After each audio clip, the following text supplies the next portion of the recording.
Ian McKnight will explain how the public can participate virtually. Ian.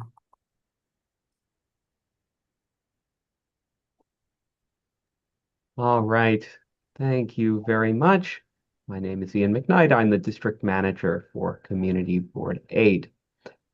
If this is your first time joining us virtually, you'll notice that you are currently muted, and everyone will remain muted throughout the meeting except the committee co-chairs and any presenters as we move through the agenda.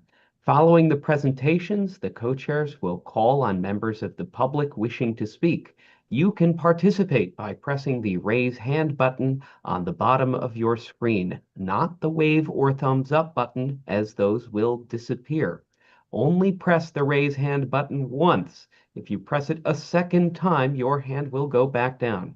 If you're calling in on the phone, it is *9 to raise your hand and *6 to unmute. Be on the lookout for a prompt asking you to confirm unmuting once you've been called on. The chat is available for technical support only to help with Zoom software problems, not to ask questions of the co-chairs. They will not see the chats. If you're using an older version of Zoom, you may need to find the React menu, Participants menu, or a button that says More, where you will find the Raise Hand button. Please do not raise your actual hand or wave at the screen. We will not be able to see you. If you need help, you can chat with me. I'm here for support. And finally, if you do plan to speak during the meeting, it would be helpful to us if you would rename your device with your full first and last name. Thanks very much. Co-chairs, back to you. Thank you. So, our first application is for 11 East 76th Street, Upper East Side Historic District, Barang Bien, and the architect, a neo-Renaissance building designed by Alexander M. Welch and constructed in 1895-1896. Application is to obtain a certificate of appropriateness for an eventual certificate of occupancy from a multiple dwelling. It's a change from a multiple dwelling to a one-family dwelling. Work includes renovation of partitions, ceilings, and finishes as per plans filed herewith, and what we will see tonight. Mr. Bien. Thank you. I'm going to share my screen. Does everybody see my screen? Yes. Wonderful. First, just like to thank the board and members of the public for your time tonight. My name is Barang Baheen. I'm the architect for this project. I'll go through the slides. If you'd like me to stop or ask questions, please stop me at any point. So the property is on the northern end of the Upper East Side Historic District. It's on the north side of East 76th Street between 5th and Madison, as seen in these maps. These are pictures of the property starting with the 1940s tax photo on the left to present day on the right. It was built in 1895 in a neo-Renaissance style as a group of 6 adjacent townhouses, actually, that were all designed by the same architect and built for the same owner. They were built in the type A prime BB, A prime A pattern, as you can see here. This is a series of block elevations. So this is the north side of East 76th Street from 5th Avenue on the left to Madison on the right. And the group of 6 townhouses that were built together are right here with the red arrow pointing to the property that involves this proposal. Just an overview of the scope of work before I get into details for each part of the scope. We are, as you said, converting this back to its original use as a single-family residence. It was altered, I think, in 1943 to be a multiple-family building, but the proposal is to take it back to be single-family. There are extensions or a vertical expansion of an existing L at the rear that we're proposing, along with taking the 5th floor, existing 5th floor, and extending it towards the front and adding a stair bulkhead at the top. At the front facade, primarily the work we're doing is to replace windows in kind. However, the front door we're doing more, and I'll get into that in more detail. And then finally, there's work being done at the back related both to the vertical extension of this existing addition and the windows and window openings. So taking a look at the plans existing at the bottom and proposed at the top, going from the subcellar all the way to the top from left to right. The proposed additional bulk is shown in blue. Here we're taking the existing addition at the rear, which is 3 stories tall. And for part of it, we're proposing to raise it to 4 stories. We're proposing to take the existing 5th floor and extend it towards the front. Not all the way to the front. It's held back for visibility reasons, but close to the front. And then the roof becomes a roof terrace with a stair and mechanical bulkhead and a screened mechanical area for outdoor units at the rear. In section, on the left is the existing, and on the right is the proposed. East 76 would be to the right of each of these sections. So this is the front facade here. As you can see, the existing 5th floor is not at the same level as the existing roof. If we were to project this floor to the front, it would actually kind of interfere with the window at the front.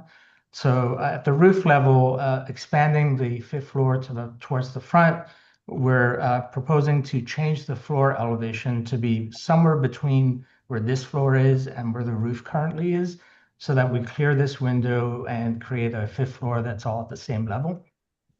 This is the proposed stair and mechanical bulkhead. That's the equipment. And then this would be the expanded vertically existing rear addition. We are also proposing to raise this terrace here by a couple of feet so that it's on the same level as the 3rd floor, and so one could walk out onto it without needing steps. Some images of the existing roof. This image on the top left is looking south towards East 76. This is looking north back towards the existing 5th floor. As you can see, there are some structures around us that are higher than the existing roof. So we feel that the proposal wouldn't be terribly out of character with the existing roofscape. Here's just an axonometric showing the mass of the building and kind of what we're proposing to do. Again, on the left is existing, on the right is proposed. So this is the expansion of this existing 5th floor towards the front. We're sloping this surface back with skylights to avoid it being visible from the street. This here is the stair bulkhead and a small mechanical part, and the screen mechanical equipment would be at the rear. We do need to raise the chimneys for building code reasons. The chimneys have to be 3 feet at least higher than any structure that's within a 10-foot radius of them, which is why the chimneys at the rear get raised higher than the chimneys at the front. We'll get into more detail with that in a second. This is the view from the rear. As I stated earlier, this part of the existing rear addition, the L, will be raised by 1 story. A little bit about the context of the interior of the block. So these two are just screen grabs from Google Earth 3D. We actually can't fly drones in this area, so we couldn't get drone shots. And then this diagram shows the height of the structures along with their rear additions. We're pretty blocked in at the rear yard. These 4 images are standing at the rear yard, kind of looking in the 4 directions and looking up. It's actually pretty hard to get back far enough to get a good view of the top. You can see there's additions by other structures in the block that are taller than our current rear addition. In fact, this is an image. These 2 are pictures taken from the 4th floor of our building. So on the right here, if you see this metal guard and this roof, that's the top of our existing rear addition, and that's the part that we're planning or hoping to extend up by 1 story. And I've marked in red the neighboring additions and kind of their height relative to where we are, just to give you some context. Um, Again, with the rear yard, as far as the roof line at the rear, even though these six were built at the same time, due in part to additions over the years or changes, alterations, and the original design, the two middle buildings were taller than the sets of two at the adjacent, at the ends. The roof line goes up and down and is not like a consistent roof line with a regular rhythm. So this is actually a drawing of that same view. It's really a section. So it's a section where these white areas are cut through the rear additions, and we're looking at the kind of rear facade of the primary part of the building. So this is the existing. Our building is here. And what we're proposing to do is to, as part of that fifth floor renovation, to move the roof line to be closely aligned to our neighbor to the west, which is 11.5 East 76th Street. Now, as far as visibility from the public right-of-way, I should say first, none of the rear is visible from the public right-of-way. At the front, at East 76th Street, currently, this is a diagram of the current section, and in green, you can see every part of the existing facade that is visible from the street. The cornice actually blocks some of the view of the existing parapet, but there is a little sliver of the existing parapet that's visible from across the street beyond the cornice. And in our proposal, the fifth floor, which we're extending south towards the street, is both held back and sloped so that it does not appear to somebody standing across the street, all the way at the other lot line. What is visible are these two chimneys, which we have to raise for building code reasons. So I've shown in green here the areas of those chimneys that would be visible. From a historic point of view, this is the 1940s tax photo. And you can see that there are actually some flues that were visible back then above the roof line at the front, looking up from East 76th Street, those flues up there. And in current day, there's actually quite a few chimneys, flues, and actually habitable additions like this one here that are visible from the street, from across the street. So, we feel in the context, the two chimneys being visible wouldn't really be completely foreign. We built a mock-up and reviewed this mock-up actually with LPC staff on site. The blue areas designate the parts of the mock-up that were constructed on site, as you can see in the pictures above. The next series of slides, I'm just going to show you what it looks like from street level from different vantage points. And on the left is just a regular picture with my camera, and on the right is zoomed in with a more of a telephoto lens, so you can see exactly what we're looking at. So this is from across Fifth Avenue. So standing here, your back would be towards Central Park, looking across down East 76th Street. So you can see a little bit of the orange here, and this shows it to you better. These are the two chimneys. Behind them is a building on Madison. So, and then moving midway between the end of the block and our building, here are the two chimneys, again, regular scale and zoomed in. And closer to the front of the building, this tree was obscuring one of them, so I could only really see one of the chimneys here. Unfortunately, I couldn't take a picture from straight in front of the building because there's a scaffolding up here. So, I couldn't get far back enough on the sidewalk to be able to get a straight view. But if we move to the other side, then you can see, you get a peek of one of the chimneys, the chimney on the west side here. But actually our neighbor to the east, which is 11.5 East 76th Street, has a higher cornice that ends up obscuring the view of the eastern chimney from street level. So if we keep going down east the street, so again, the west one is visible, but the east one is obscured by the higher cornice. Keep going, you can see a little bit of this chimney here. That's the east one, and the west one starts being blocked, the view of that starts being blocked. And again, behind it, we're seeing a tall building. And all the way at the end of the block, we get a small peek of both of them here. Regular scale, it's pretty hard to see. And finally, across Madison, I wasn't able to see them, but these are the images. As far as the primary elevation, so this is the front facade that's visible from the street, and just keep in mind from here up, we would only see the chimneys. The majority of the work is to replace the existing wood windows, and they're mostly double and single hung. So we would be replacing them in kind with wood windows by LePage. And we've reviewed that already with LPC staff. We are proposing to remove this ironwork at the parlor level, which does not appear to be historically significant. It's not in the 1940s image. However, the ironwork at the cellar level, we did see similar ironwork at some of the adjacent buildings that were built together. So we feel that that is significant, and we're actually going to keep the window guards at the cellar level. The door, the front door, so this is the 1940s image, and this is a current photo.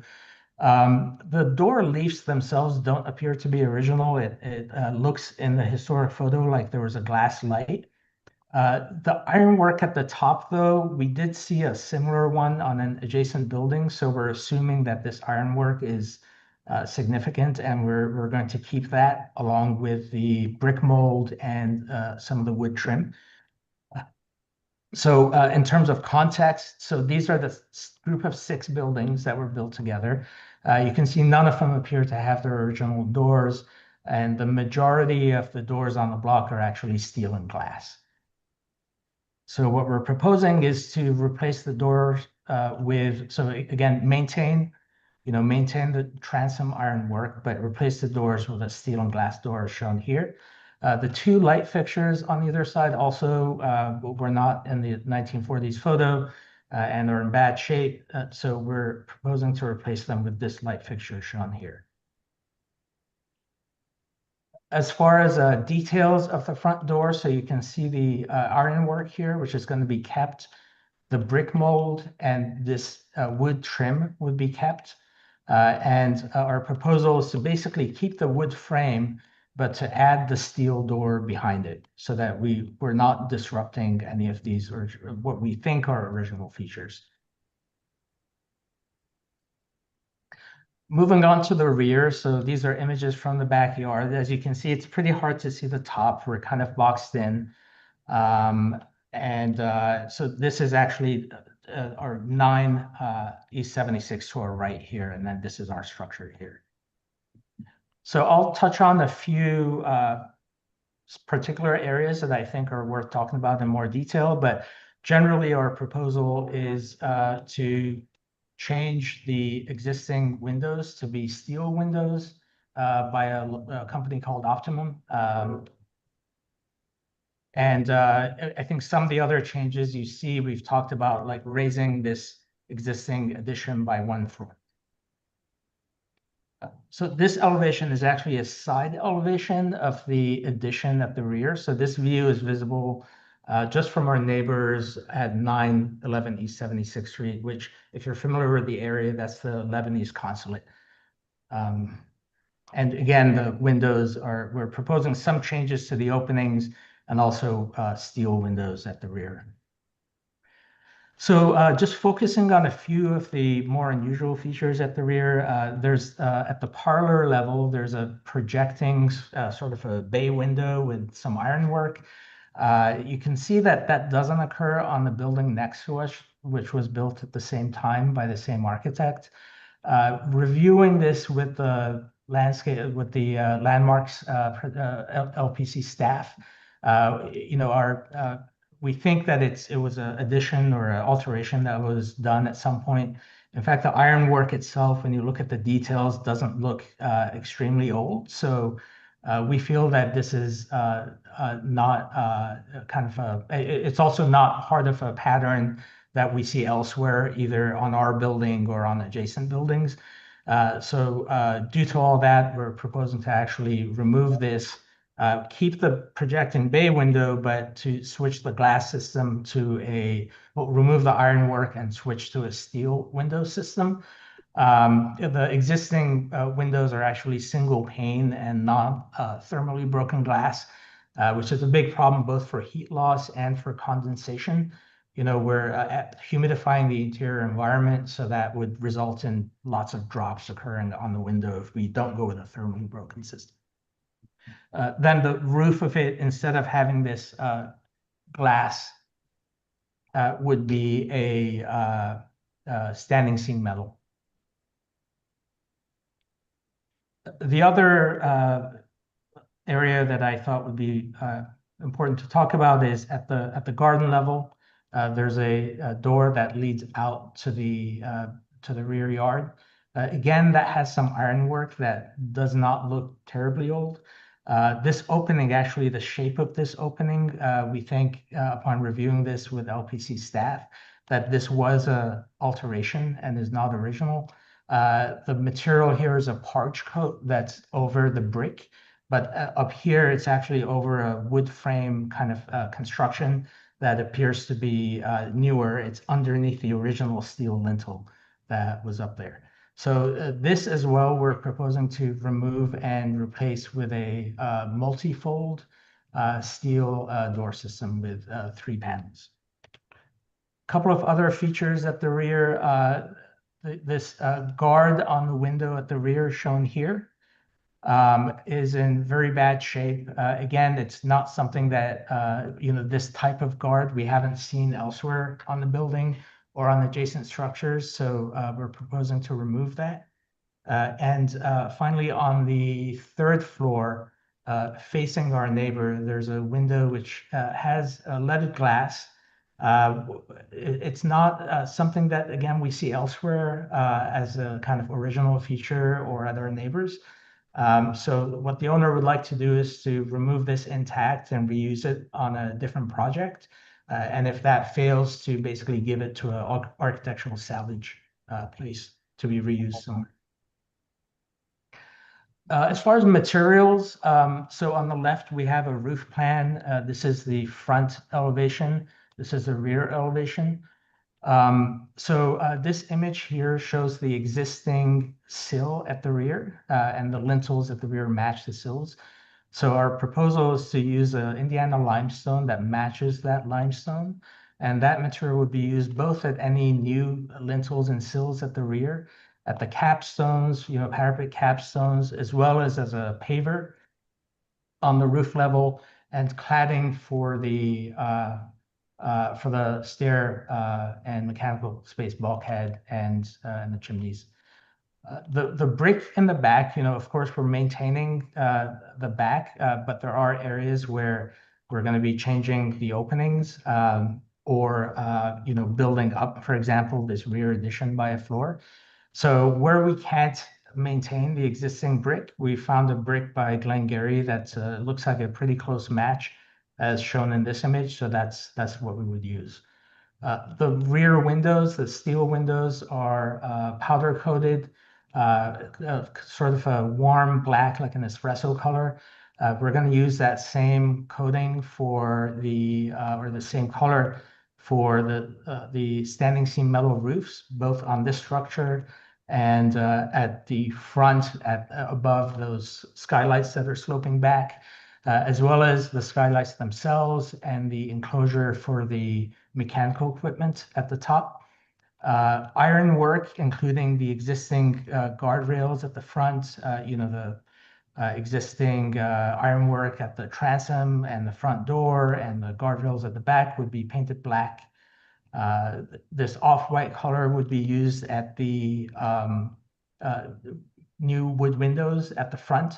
And there's a area of green roof at the rear, as shown here. So that's what I had in the main presentation. I have an appendix that has other information. If there's specific questions, I can refer to those if you'd like. But please let me know if you'd like me to talk more about any any part or if there are any questions. For a clear and thorough presentation. I don't think we need anything from the appendix to understand the intent. So, Ian, can we see if there's anybody in the public who would like to comment? Yes, if you are a member of the public and you'd like to comment, please press the raise hand button.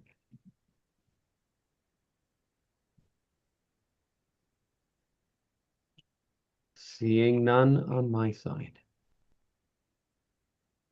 So let's go to the committee. We'll start alphabetically. Okay, we'll start with Elizabeth Ashby. Well, thank you very much for this very detailed and extraordinarily thought out proposal. I think unless the rooftop is totally invisible, I think if you can't see it, then we probably don't have to take it that seriously. I am afraid that I think it is completely inappropriate. And so unless it is totally invisible from the public way, I'm talking about the addition, not the The stair bulkhead, right? Yeah. So I think the front proposal looks very good. I think the rear has too much uninterrupted glass. But I don't know whether that will mean that I won't approve it in the end, but I was not all that charmed with it. And I won't go into all details, but the steel windows were original. At the rear? I'm sorry. Are the steel windows original? Did they? The steel windows we're proposing at the rear are not original. They're currently double hung wood, except for those special areas which I showed you. But do they replicate what was there? Did you have steel windows there? At the rear, no. Only at the at this floor. Have I gone past that section? Were the original windows wood? Yeah, so looking at this elevation, so I don't know what was here or here before. Currently, this bay window is steel, but the remainder of the existing windows are wood at the rear. They're wood double hungs. And you're not changing that? No, at the rear, we are proposing to change them to steel windows, which have a, they're actually very similar to kind of they're not like the aluminum windows that you see today that have a pretty thick sight line. They represent kind of an older time when people made windows using steel, but they are thermally broken as opposed to kind of the system that you see here, which is just a steel angle with a steel stop and a single pane of glass. So actually in the appendix,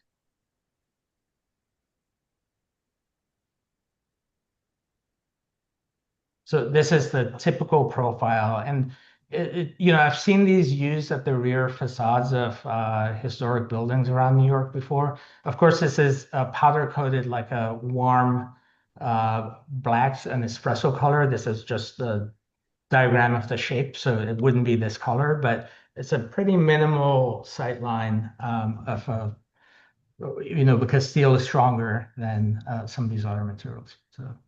Well, thank you very much. I'll leave it to my colleagues.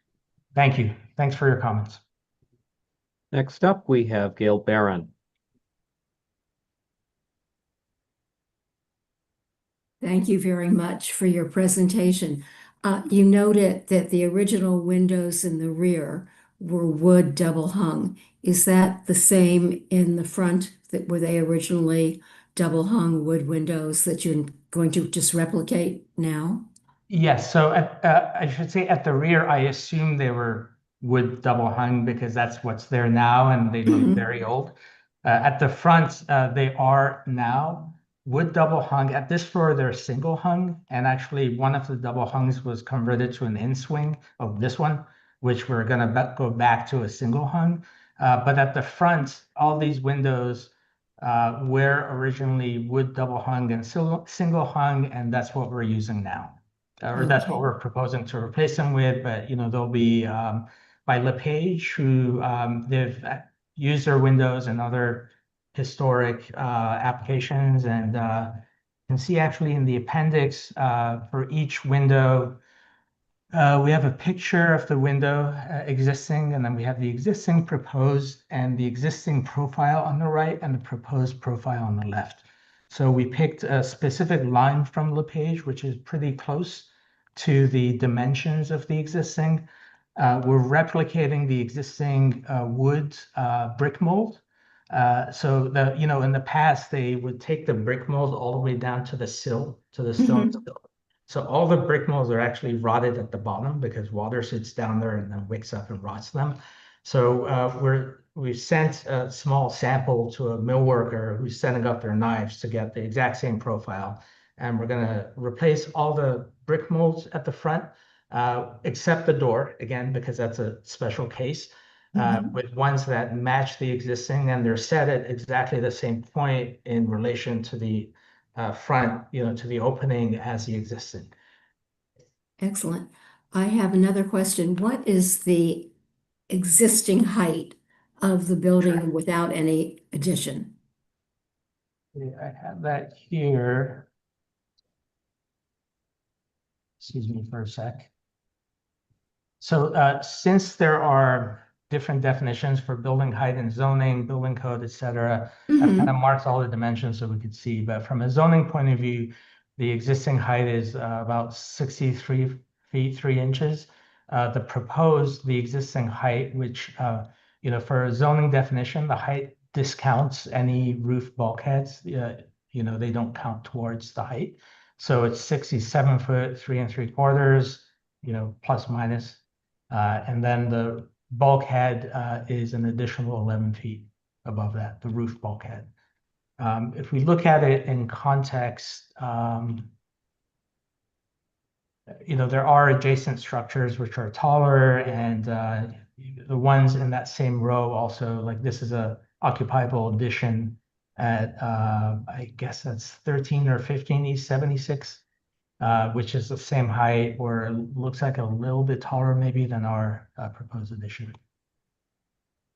So given the fact with zoning what you do or do not have to count, what is the total height if you didn't have the ability through zoning to not have to put certain dimensions in? So Right, if we so go you're from- saying what's the height to the top of the bulkhead? Right, to the top of the bulkhead, and does Yeah. that include the chimneys? Okay, not counting the chimney to the top of the bulkhead, it's 67 plus 11 and change, so that is about 78 or so, like 78 and change, almost 79. The chimneys, I think it's about the one in the back would be 3 feet taller than that, because we're basically by code, we have to clear that by 3 feet. Okay, But again, the bulkhead is set back, so it shouldn't be visible. I mean, it's definitely not visible from the front, and then it would be less visible from the back because it's set back quite a ways. thank you. Of course.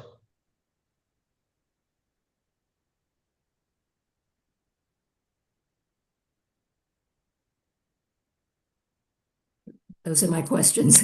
Okay. Great. Thank you. And next up, we have Michelle Birnbaum. Thank you. Thank you for the detailed presentation. When you spoke about raising the floor, you talked about raising it 1 story. Now, that word story means different things now. We used to assume that that meant 10 feet or whatever. How many feet are you proposing to raise that? So do you mean this one back here, or because here there's an existing 5th floor that we're moving forward, No, but the also 3rd floor raising you're raising, are you not? the 4th floor rear addition is currently goes up to the 4th floor, so it's 3 stories tall, and we're raising it to be 4 stories tall. So And that's how many feet I see. additionally are you raising? Okay, so I'm going to go to the have a diagram to address that very question in the appendix.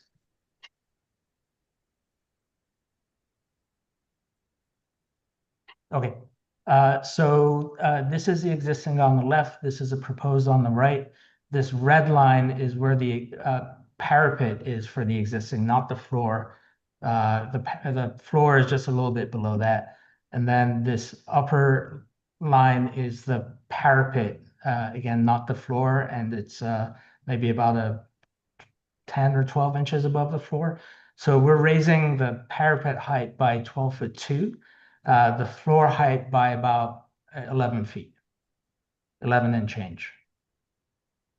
And does that, excuse me, does that add that precise amount to the overall height of the building? Well, the overall height is really defined by the highest level, which is the roof. So back here to the extension, it does add from an appearance from the rear yard. This little part here would appear to be about 12 feet higher. So if I go to maybe an elevation, here on the left, we have the existing, and actually I should say the left, it does have a raised parapet on one side. So that would mean instead of 12 feet, it would look about maybe 10 feet taller on this side. But on this side, if we just take the capstone's at this level, and we're raising the capstone by about 12 feet for this rear addition. So does that raise the height of the whole addition 12 feet? Yes. I Okay. mean, the basically roof to roof, it would raise it by 11, but rear capstone, so this capstone to this capstone is about 12. But Okay. then the side capstone to our capstone would be about 10. Okay. When we spoke about visibility, if you look at slide 18, 18. Yes. so slide 18 shows that there is visibility to that green triangle. And does that translate to 6 feet 1 inch of visibility from across? Is that across the street? Yes, and that's just the chimneys. So if you look at that in elevation, it's really just these 2 chimneys. So That that would be- green on the left side of the screen is only representing a chimney, nothing else. Yes, exactly. I'm sorry if that wasn't clear. Okay. All right. And let me see if you don't mind again, slide 22. So those would be the 2 chimneys. And those are chimneys as well. Yes. Okay. So you're saying that in the front, only the chimneys are visible. Can you Yes. tell me how many feet that is of that chimney? It's 6'1" as shown here. I mean, we As didn't measure shown it in on the other site, but slide. yeah. Okay. It's 6'1" in height. In width, they're about like 20 inches wide each, 20 to 24 inches wide each. I think Okay. more like 20. And what are the materials of your additions? So if I go to the material slide, The proposal is for the chimneys to be clad in limestone. At the rear, we would continue the brick that is being used or matched to the brick. We would use the same materials currently that comprise the sills and the lintels for the sills and lintels that would replace them. And windows, I think we talked about that the rear would be this powder coated espresso color. At the front, they're wood painted this off-white color. And at the top, the bulkhead is clad in the same limestone as are the pavers and the parapets and the capstones over the parapets. And what about your skylights? The skylights would match the windows. It's this espresso color, so Rella espresso. So the skylights would be aluminum that's powder coated to match. But Where again, on this illustration are the skylights? Is that in the primary front elevation, even though they're yes. not being So seen? it's Okay, I don't know but if you those see are the skylights. yes, and they're sloped back from your view, so they're not visible. But there are many and they are divided. Yes, it's a row of skylights with a couple of them being operable. So they'll open like a couple of inches, like an awning, in order to let air in. So they're given their slope. I mean, I almost hesitate to call them skylights. If you look at this section, this is where they occur. So they're actually closer to vertical than horizontal, but technically they're not windows, they're constructed as skylights. What's the dimension of each Width-wise, and length? I Height. don't have the exact dimension. I can, sorry, I would need to look in my drawing set here to give you that dimension.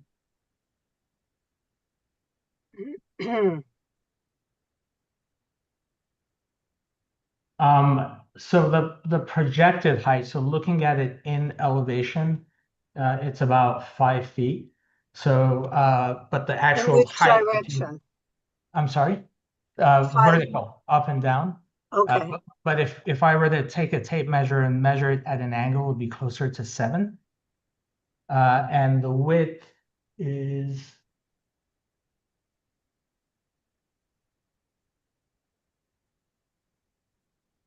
I'm sorry, it would be close to 6, not 7. And the width, let's see, we have 18 feet and 1, 2, 3, 4, 6, 7. So it's about like 2'4" each, 2'6" in width. okay. All right, now I'm sorry, I don't recall. You said you're going back, you're changing the openings for some of the windows. At the rear. Only at the rear. Only at the rear. So you're not changing. Well, what will the new openings be? They're shown here. I can't see dimension though. Okay. Did you want a dimensioned drawing of Height, yeah, height and width of those windows that you're cutting. okay. I don't have them all dimensioned. I mean, I have a window schedule which you could look at, but I do have relative.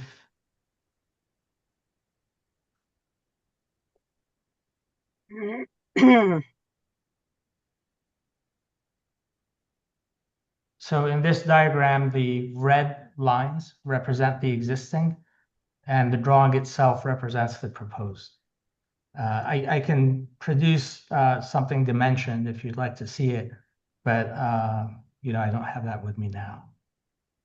All right, there's writing here, but I can't see what it says. But I think the dimensions of those windows are important. Yes, to some degree, there are light requirements in the new code, which say for a given size of a room, you need to have a certain opening that provides a certain amount of light to that space. And it has to do with the square footage of the room and its depth. So these openings are actually designed to comply with the New York City requirements for light and air. I think the issue is partially historic structures, because window technology was different back then, of course. Windows tended to be smaller, but I think modern standards call for more light. And so to meet code for the interior in terms of the amount of light that we're allowing in, we did have to enlarge some of the windows. So the size of these windows is required at this moment. This is the new code. Is that what you're saying? So they all comply. I mean, some of them we had to enlarge to comply with the code, and then others we enlarged to basically provide a coherent rear elevation where, every window is not a different width and different size. So we tried to produce like a regular composition at the rear, which complied with the code in terms of light and air requirements. In fact, I don't know if you have a copy of this, but if you look in the appendix on the floor plans, or actually, I took them out of that for simplicity, but in our set, which is the application, we have all the habitable room, natural light and ventilation requirements, which are tabulated to basically demonstrate to the building department that we're providing sufficient light and air for, I should go. So is it accurate to say that a percentage of those windows is larger than what's actually required? And if that's true, what percentage? Oh, I couldn't tell you off the top of my head. I would say that it's probably, let me go back to the elevation. So like for a place where we have a bathroom, for example, here, there's no requirement, but it would look silly if we suddenly had a smaller window there compared to elsewhere. I would say maybe about, this one is definitely dictated by the light and air requirement. This one is also very close, as is this one, because there's a pretty large room, but we're actually maintaining the current opening. So maybe about 60% off the top of my head. And that one is single pane? This one down here, this is the projecting window. So it's a single pane, but the two sides, because again, we are required to have operables, and of course we want fresh air. So the two sides have in-swing windows, which are divided. So the bottom half is fixed and the top half, like above about 2.5 feet, swing in to allow openings to the outside for this one here. And just to finish up, the front elevation, you have had the change to the windows.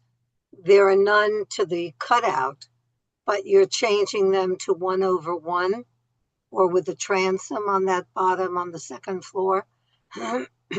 On which they're the same type that are there now.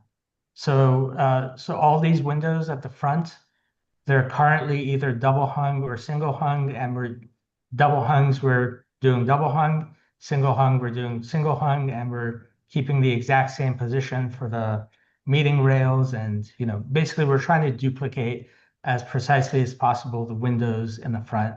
The front And door. in wood. Yes, in wood, in red grandis and mahogany. Okay. Painted. Let me just clarify. The front door is not the front door of solid wood that you showed us, but it will have a grill over it because we saw two pictures. I'm not sure which is the definitive one.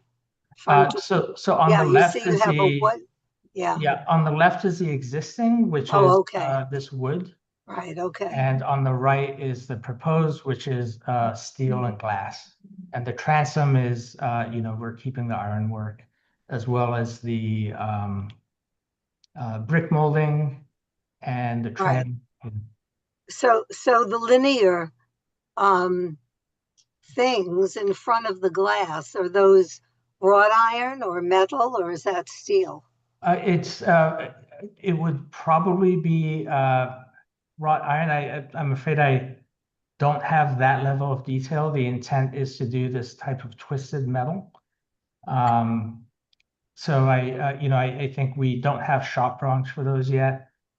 So we have to look into the kind of fabrication. I think we have flexibility. So if there's a particular aspect of it that you'd like to comment on, we could definitely try to accommodate.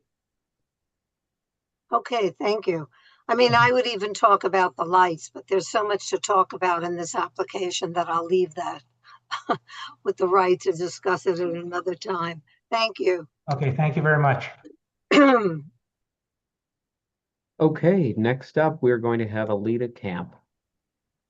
Hi, thank you for your presentation. Thank you. It was detailed and it was good to listen to. I have a problem with the rooftop addition. I have a problem with the rear. I don't understand, and maybe I've missed something. Are you saying that you are required to alter a building in a historic district to comply with a different code now for the windows in the back? Is that what you're saying? Well, I'm saying that there's New York City code that requires windows to provide sufficient light to an interior space. So- I believe that at the front, we can say that this is historically protected. I'm just And asking. I'm sorry to interrupt you. I'm just asking about the back because to me, this is a novel approach. Maybe I've missed something. I wasn't at the last meeting, but I haven't heard anyone say as justification for enlarging windows that the code now requires it. And that's just what I'm looking for clarification for right now. And again, I'm sorry that I had interrupted you. Oh, no problem at all. I discussed this with code consultants on the project, and he advised me to enlarge the windows to the point where they meet that code because he felt that the DOB would look for compliance. On the front, we actually meet the code with the historic windows because there's more of them, right? So I don't understand. Buildings in historic districts now have to make all the windows in the back a certain size. And are you saying the 60% in response to Michelle's question is the proportion of the original windows that you are enlarging to match the new windows that you're saying you have to make larger? Or is the 60% the windows that you're saying you now have to make larger? So you're saying you're required to enlarge the windows. Let me just say that, I don't want to claim to have detailed expertise on, in this particular case, what the building department would require. This is stemming from our desire to balance the kind of historic requirements and the kind of respect of what's there with what we consider the modern standard based on building code. Now, whether we could argue that because this is a historic building, we shouldn't need to meet that, I'm not sure. So I don't want to represent something one way or another when I'm not 100% sure about it. The 60% was, the question was, what percent of these, so we have to enlarge some windows, or we think we have to, or we'd like to, in order to meet light and air requirements at the interior. Then there are other ones that we are enlarging in order to produce a coherent composition at the rear. So the 60% was my rough estimate of what percentage are being increased in size for compositional reasons. Yep. Well, I object to all of that. I object to raising the rooftop addition an additional floor. I object to 8 stories as we used to think of them at 10 feet tall of a townhouse in a historic district.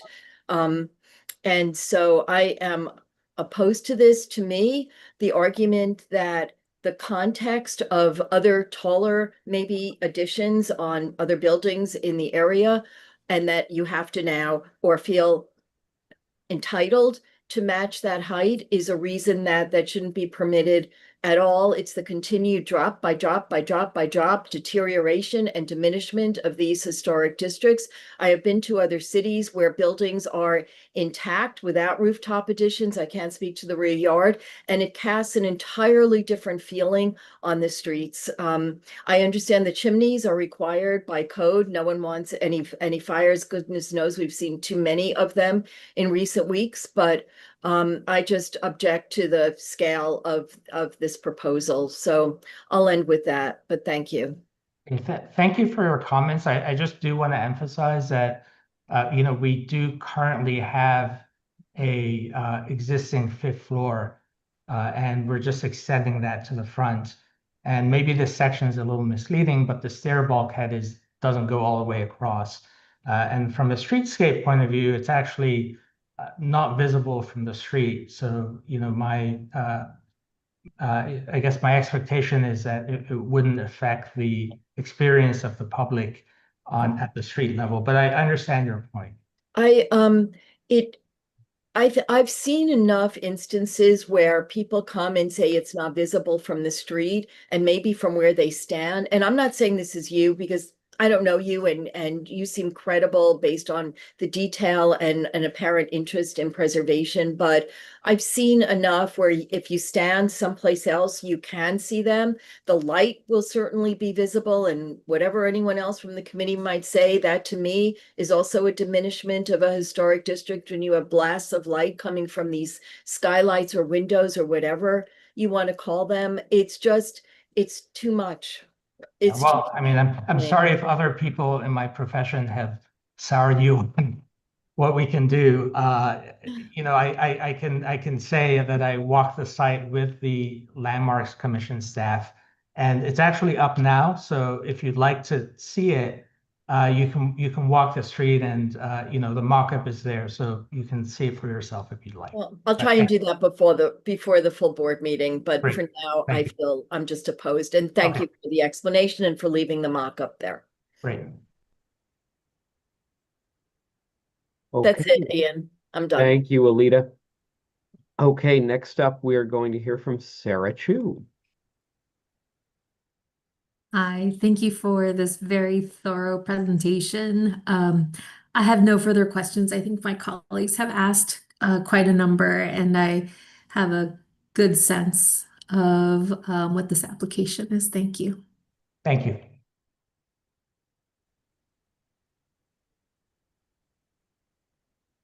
Ian, you're muted, but is that me next, I assume? That is you, Miles. Thank you. Yes. All right. Also, thank you for the detail of your presentation. I do greatly appreciate that. I firstly want to say I'm a fan of the change in regard to the front door. I think that is a positive that is kind of more fitting with the surrounding buildings. So I'm a big fan of that. Secondly, to something that Alita said, personally, I think at least from what you've demonstrated, it's the rooftop addition is simply not visible, at least from what I can tell. That may be from a lack of experience, but for me, that's okay. And then secondly, the rear extension of the backyard, that back area, raising that up, to me has no effect on the actual visibility and from the public view. So in those regards, I'm for it. I'm still curious about what my co-chairs think about in regards to the changes to the windows and the other changes to the general facade that is visible. But I'm generally inclined to vote in favor of this proposal. Thank you. Thank you. Next up, we'll go to John McClement. I don't have any questions. I think everyone's asked, been very thorough in this, so I don't have any questions. Thank you. Thank you. Kimberly Selway. Thank you, Ian, and thank you, sir, for the presentation. I am aligned with Alita's comments and also some of the points Elizabeth was making at the very beginning, because they are much more articulate at expressing just the impact of the rooftop additions to the city than I am. And frankly, I was just looking into how cities like Paris and London handle these sorts of applications. And what I'm finding is that those cities view the space above, or the skylines and the the tops of these buildings as a common cultural shared thing to be preserved, as opposed to New York, where it is a transactional commodity. And I think that's what you're hearing in this discussion, sir, is just the frustration. It's not you specifically, because this was a very thorough presentation, but what you're hearing is just buildup of that being used to what we feel like to our disadvantage time and time again. I hear the points about it not being visible from the public way. But I still have grave concerns. My one question, because I'm not trying to beat a dead horse here, I actually had a question about the ironwork on the rear facade. I believe you said that it's not original to the building, but I'm curious, like, when it was added. I understand it's in a state of disrepair, but it looks really interesting. So I'm just curious about when it was added to the building and what the story is there. Maybe we can talk about them individually. Mhm. I walked this with the Landmark Preservation Commission staff, who definitely have much more expertise than I do, and they couldn't tell when it was added, but they thought that it was an alteration at some point by an owner who maybe liked this. They just, based on the construction of like these little rosettes and stuff, they look kind of more new to me. Like these, I don't know if anybody here might actually have more experience with this, but they do not look to me like they're part of the original. Also because they are not replicated elsewhere. So like the ironwork in the front, we saw the same pattern at I think two or three of the adjacent buildings. The ironwork at the cellar window and then the ironwork at the transom above the door we saw on one adjacent building. So given that these were all built together by the same architect, I think that was pretty strong evidence. Whereas this, there's no other, it's not being repeated elsewhere, and the construction itself looks relatively new. The one at the cellar level, just the pattern itself looks like more of a modern kind of pattern. I can't tell you when it's from, but it does not appear to be kind of neo-Renaissance. This window here, again, we didn't see this type of pattern on other windows, but this is the one that's in pretty bad shape, and we don't feel that we could keep. Got it. Okay. I mean, if it's not original to the building, I feel like we're pretty powerless to try and force the owner to do otherwise. But I do hope that if there's an opportunity for it to be, I don't know if there's the equivalent at Housing Works of where we could donate something like that, because I'm sure someone would want to do something cool with it. Yeah. Anyway, I could ask them to salvage that. I'm sure he might be able to use it elsewhere, or just give it to an architectural salvage place, which makes the most sense, because the chances of somebody else needing something this size at this exact moment is like slim. But if you just house it somewhere, somebody will come along. Yep. Awesome. Thank you. Appreciate your time. Of course. Next up, we have Marco Tamayo. Thank you for your presentation. I take that fence. I would appreciate. I think I really love it. That. Well, I'm going to make 3 points, 4 points. One is a point of information. Respectfully, code require window area equal to 10% of the room floor area, within at least 5% operable for natural ventilation. Mm-hmm. However, from an architectural composition standpoint, larger windows are generally preferable than smaller ones, as they create a more balanced facade composition, improve natural light, and better aligned with the proportions of the building. Furthermore, please keep in mind that the design must also comply with applicable energy code requirements. Larger windows openings may increase glazing area beyond what is practical for energy performance compliance and may not necessarily support your argument from the code or design review perspective. Now, my comments. Within respectfully, I'm sorry. I lost.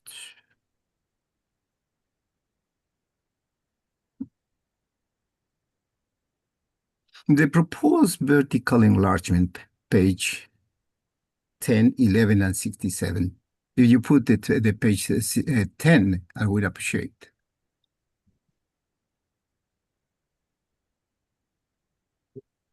That's it. Appear excessive in scale and massive. Although the rooftop addition may not be directly visible from the pedestrian point of view at the street level, its overall height is materially greater than the prevailing roof line of adjacent mid-block structures. As proposed, the addition establishes one of the tallest building profiles within the portion of the block, creating a noticeable departure from the established contextual character. Furthermore, on the two-dimensional drawings that you presented, the front elevation clearly reveals a substantial rooftop bulk addition, which reinforces the perception of overdevelopment relative to the surrounding building conditions. My third comment, the proposed intervention of the front facade is generally acceptable. The replacement of fenestration in kind maintains the established facade rhythm and does not adversely affect the architectural composition. Similarly, the modification of the primary entrance door is appropriate and compatible with the overall facade treatment. In the picture number 43 at the rear facade, although proportions of the windows metalwork appears to be later alterations and may not constitute original historical fabric, the existing first floor special window configuration contribute to the architectural character of the rear elevation. Its removal and replacement with a typical flat plain window would diminish the character, retention, and restoration, even though it doesn't appear original of the existing opening configuration is recommended in the lieu of substitution with a standard window assembly. That is my comments. Thank you. Thank you. I do want to show these 3D views that are a bit zoomed out because, we've been zooming into this area, but, I understand your concerns, Mr. Tamayo, but I do want to point out that there are adjacent structures which are taller than what we're proposing, including across the street. There are additions that are quite tall, but I understand your concern. I just wanted to make sure that we're looking at the entire context. Yeah, I saw that in your Google Earth view. I think clearly established your point. Yeah. And thank you for this very important details that usually I review before I make any comments, and you did already, and I appreciate that. And your work was extremely, extremely great. But that's my point of Thank view you. of this design. Thank you, and thank you for your work. Thank you.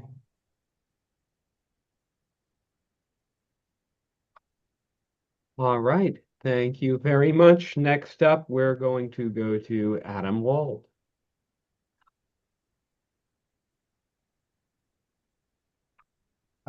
Thank you. I thought the presentation was incredibly thorough. I think the building is quirky and attractive, and I think that these additions will be welcomed in the neighborhood. Thank you. Christina Davis. Jane first. Oh, sorry. Oh, I thought I should go, but Christina should go before me. Yeah, Christina, right, please. Yes, thank you. I don't have any questions. Thank you for your presentation. Thank you. All right, Jane, go ahead. I'd like to hear from David first. David.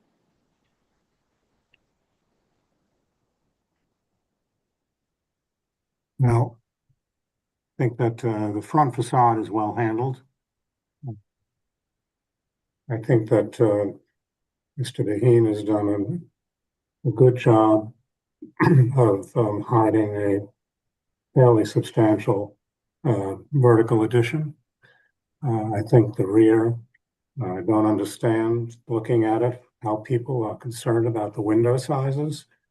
60% may relate to the number of windows that got changed. 60% is much, much higher than the amount of area that's been added. And to me, the proportion of the windows against the amount of facade looks quite reasonable. And I certainly, if I were living in that building, wouldn't want my windows to be any smaller. This is certainly not in the category of a modern building with a glass facade in the rear. The big issue seems to be the bulk at the top. And generally, I am very opposed to adding bulk to the tops of these buildings. However, in this particular case, I think it's been very, very well done from the point of view of it's not being visible. I don't think seeing the chimneys is a real problem. And I don't think that the light from the skylight is a real problem. I think, again, that's something that gets exaggerated by some of the people with whom I disagree about window area. I think that the expansion in the rear is just fine. It doesn't add a lot to the building, but it does provide some additional amenity from the interior out. So on balance, even though I generally would not want to vote for this much addition, I think it's been so well done and it's been kept very invisible, except for the chimneys, that I would support this. I think that this has been very well done. Thank you, Mr. Hill. It's hard for me to be so eloquent. I do appreciate what Alita and Kim said about the rooftops in general. I think it's true in a city like Paris, they are so valued. The view out from your window when you're on the 5th floor looking across at other tops of buildings and the glory of that and the interest in it is exceptional. And it's true in New York City, we do not have that same perspective, which I think is slowly diminishing the buildings on some of the side streets where there are rooftop additions. But having said that, I am going to agree with David tonight because I think it is a rooftop addition that is minimally visible and it's been well done. Thank you. Thank you. Thank you. Okay, it's my first rodeo with landmarks. Do I call the roll? No, we need a resolution. Yes. It looks, fairly even. So if somebody would make a resolution, we can at least then put it to a vote. Somebody play plus or minus, please. Jane, Move to approve as presented. do we have a second? I'll second it. No one wants to second. That's funny. So please call the roll. Elling. Okay. And we have the new vote sheet. So hold on to your hats. Here we are. The motion is to approve as presented. And let me get everybody unmuted. And then we'll.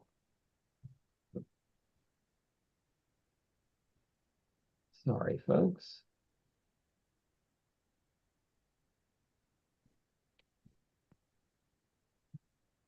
There we are. All right, Ashby, Abstain.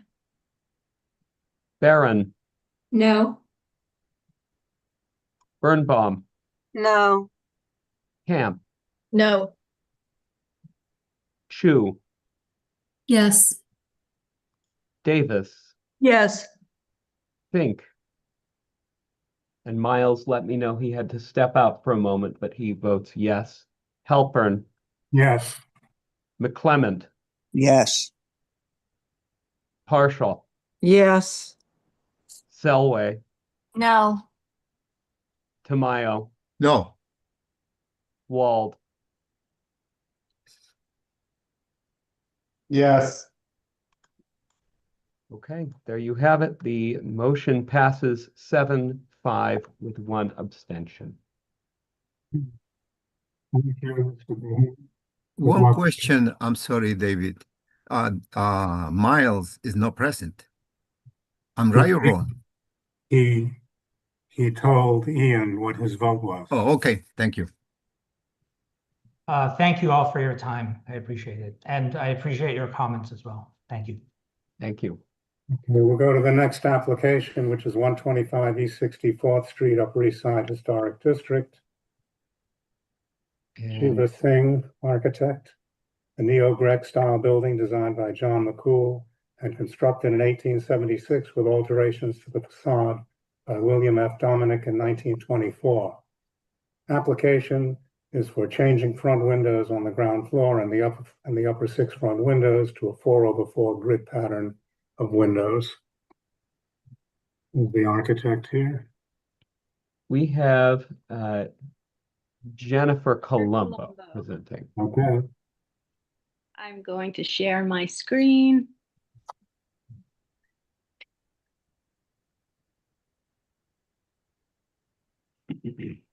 Can everyone see my screen?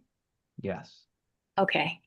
Hi, my name is Jennifer Colombo. I'm representing 125 East 64th Street Co-op. We are a small co-op building with 6 apartments between Park and Lex.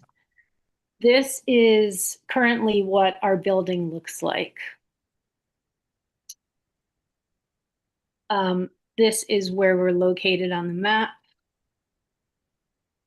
South facing on 64th Street. This is the designation photo. And can you see the rights? And the tax photo, are you able to see that? Yes, we can see it. Okay, great. We are proposing to replace our windows, 2 on the ground floor and 6 on the upper levels. Currently, these are aluminum clad windows. They're not original to the building. They were changed probably in the late 70s, 80s. And we would like to change them to 4/4 grid pattern windows. Sorry.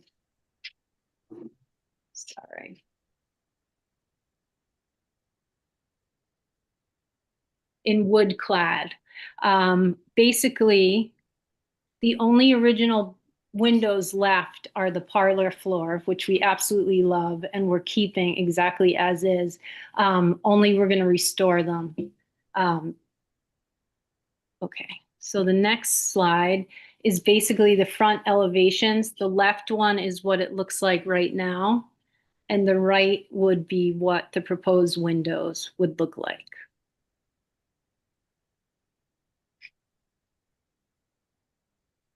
This is close up of our existing windows right now. As you can see, they're the aluminum clad and they're not original. The next slide is just a color mock-up of what, a rough mock-up of what we would like the building to look like. I think it's a great improvement from our current state, what we are dealing with right now. And then this next slide is just very details of what the proposed windows would look like up close. These are the brick mold details. More, the existing is to the right, the aluminum, and this is the new detailed windows.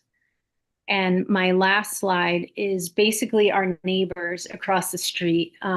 Everyone has the grid windows, and that is all I have for you. My presentation is way more simpler than the last one. Yeah, thank you. Sometimes it's nice to have a simple project. I will. See anybody in the public who would like to comment? You're a member of the public and you'd like to comment, you can use the raise hand button. I see no comments. Oh, I do see one from Stephanie Reckler. Go ahead, Stephanie.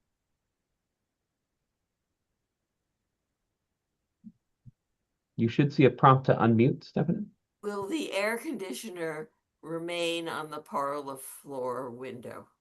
We are trying to actually remove it when we restore the windows, but that's another, if it depends on if she can get one of the wall air conditioners, but we'd have to put that through as well for approval.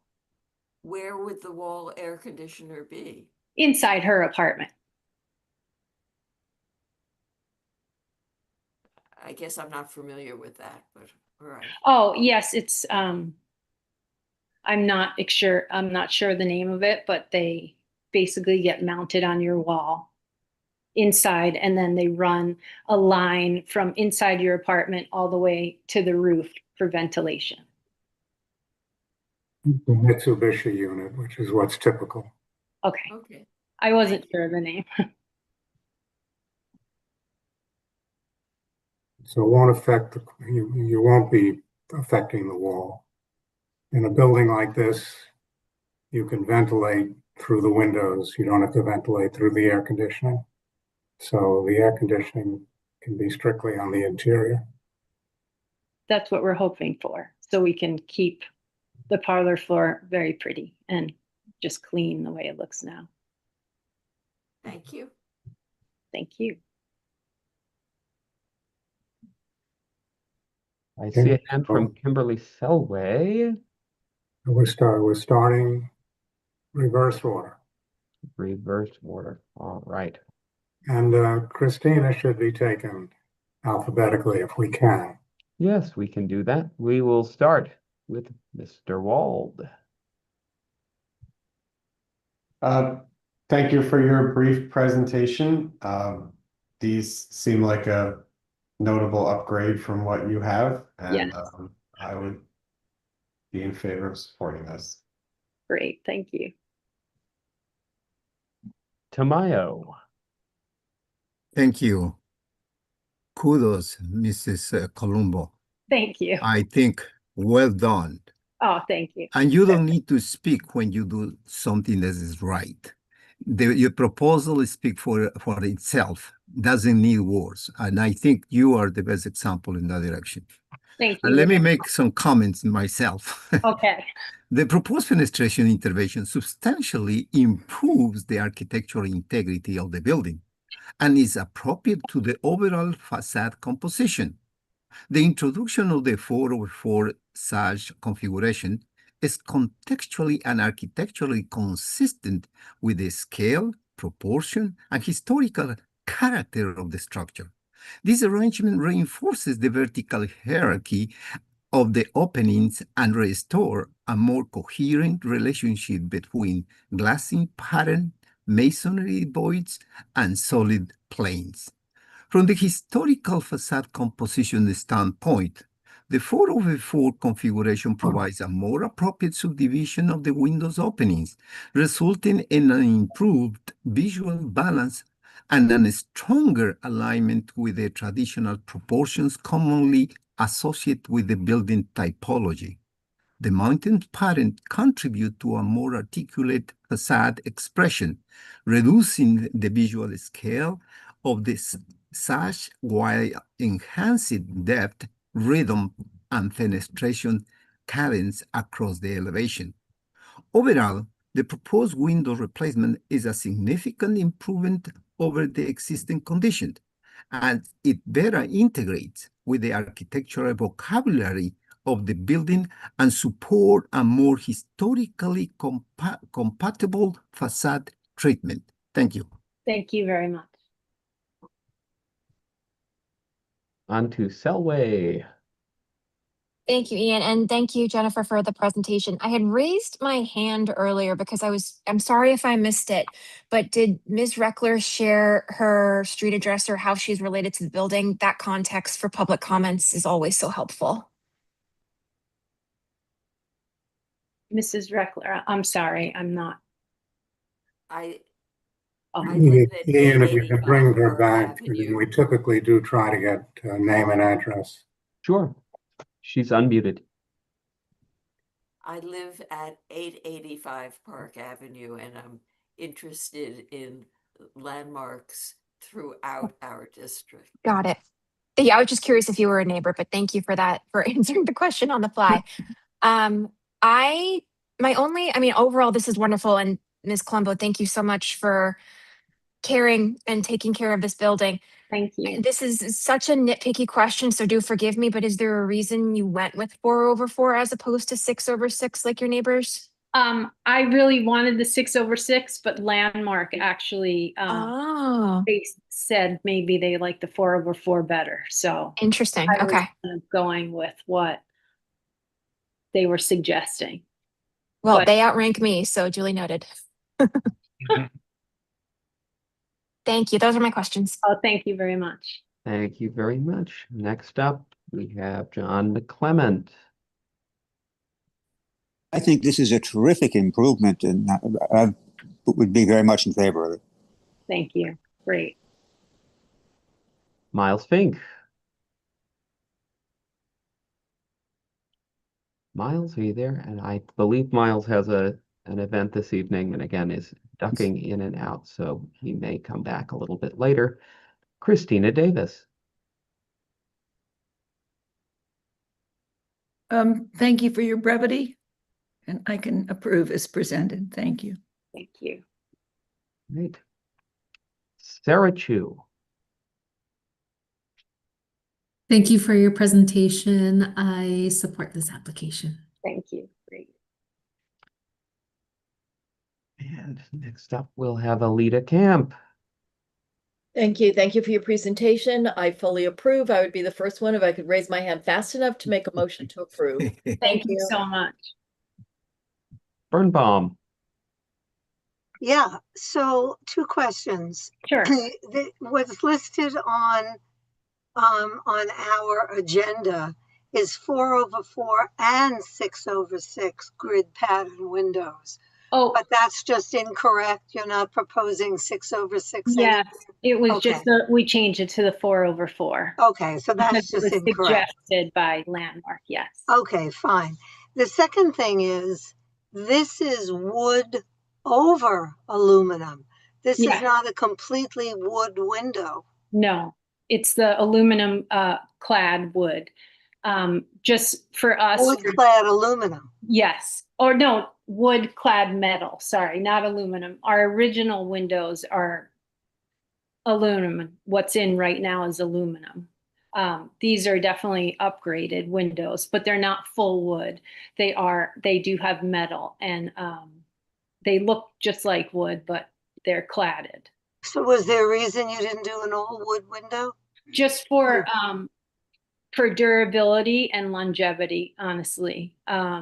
Because with the wood windows, the very original windows, I feel like we would have to probably repair and replace like every 9 years or so. So we're doing this so they're durable and they'll last longer.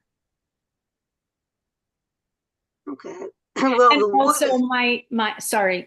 my neighbor all the way on the top, if you see on the photo, he actually had the same kind of windows put in and about 12 years ago, and that was suggested and approved by Landmark. So the very top windows here on the apartment are also the same material. So we're just following suit.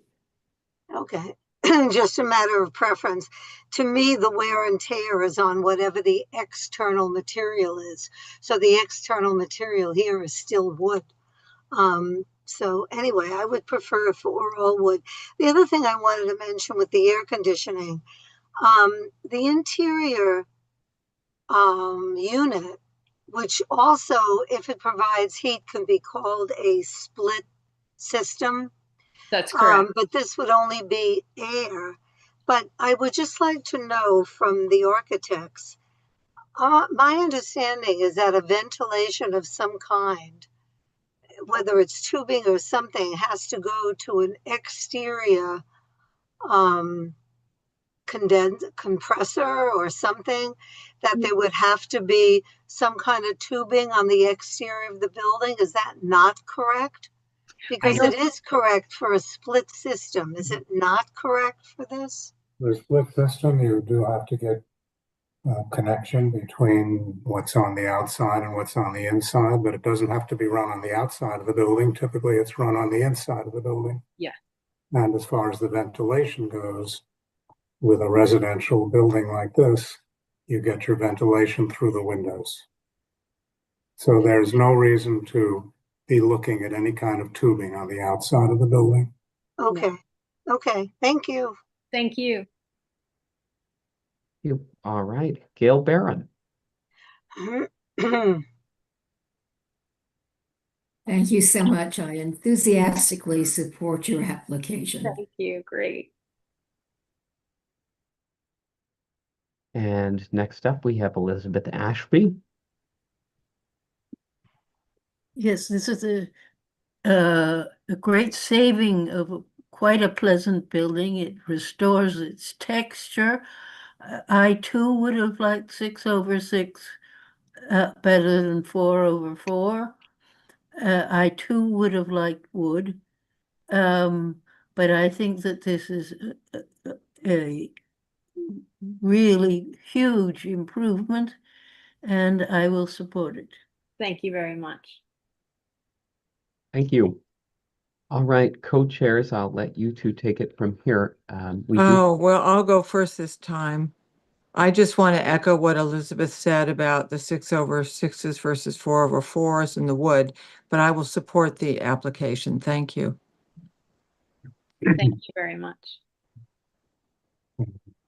Always like to agree with Jane, but in this particular issue, I think the 4/4 is right. I think the Landmarks Preservation Commission made the right call when they recommended the 4/4.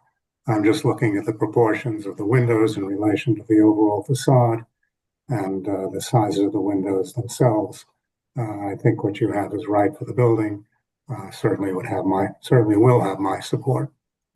So, Ian, we have somebody possibly from the audience who now wants to say something. Yes, Susan, go ahead. Hello, thank you. I'm sorry I missed the earlier invitation to the public. I'm Susan Drew. I'm an architect from New York, and this is my first attendance at your committee meeting. I had a question about the window structure themselves.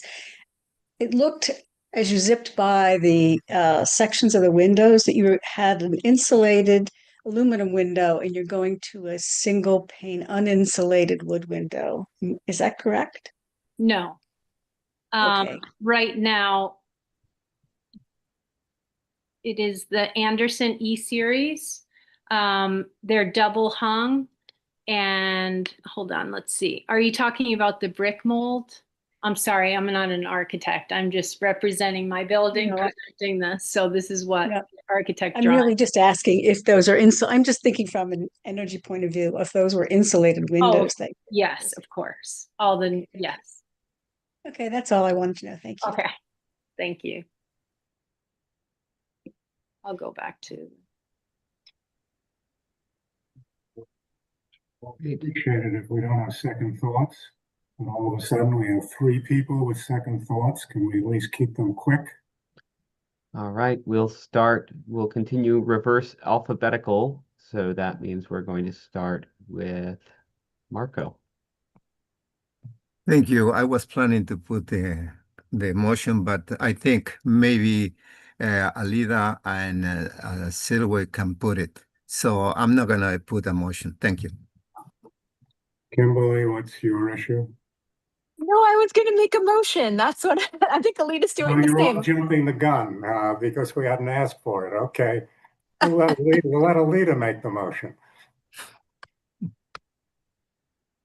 Thank you, David. I'd like to move to support the application as presented. Thank you. And we have a second. Gail? Yes, I Okay. second the motion. So, Ian, please call the roll. You got it. Okay.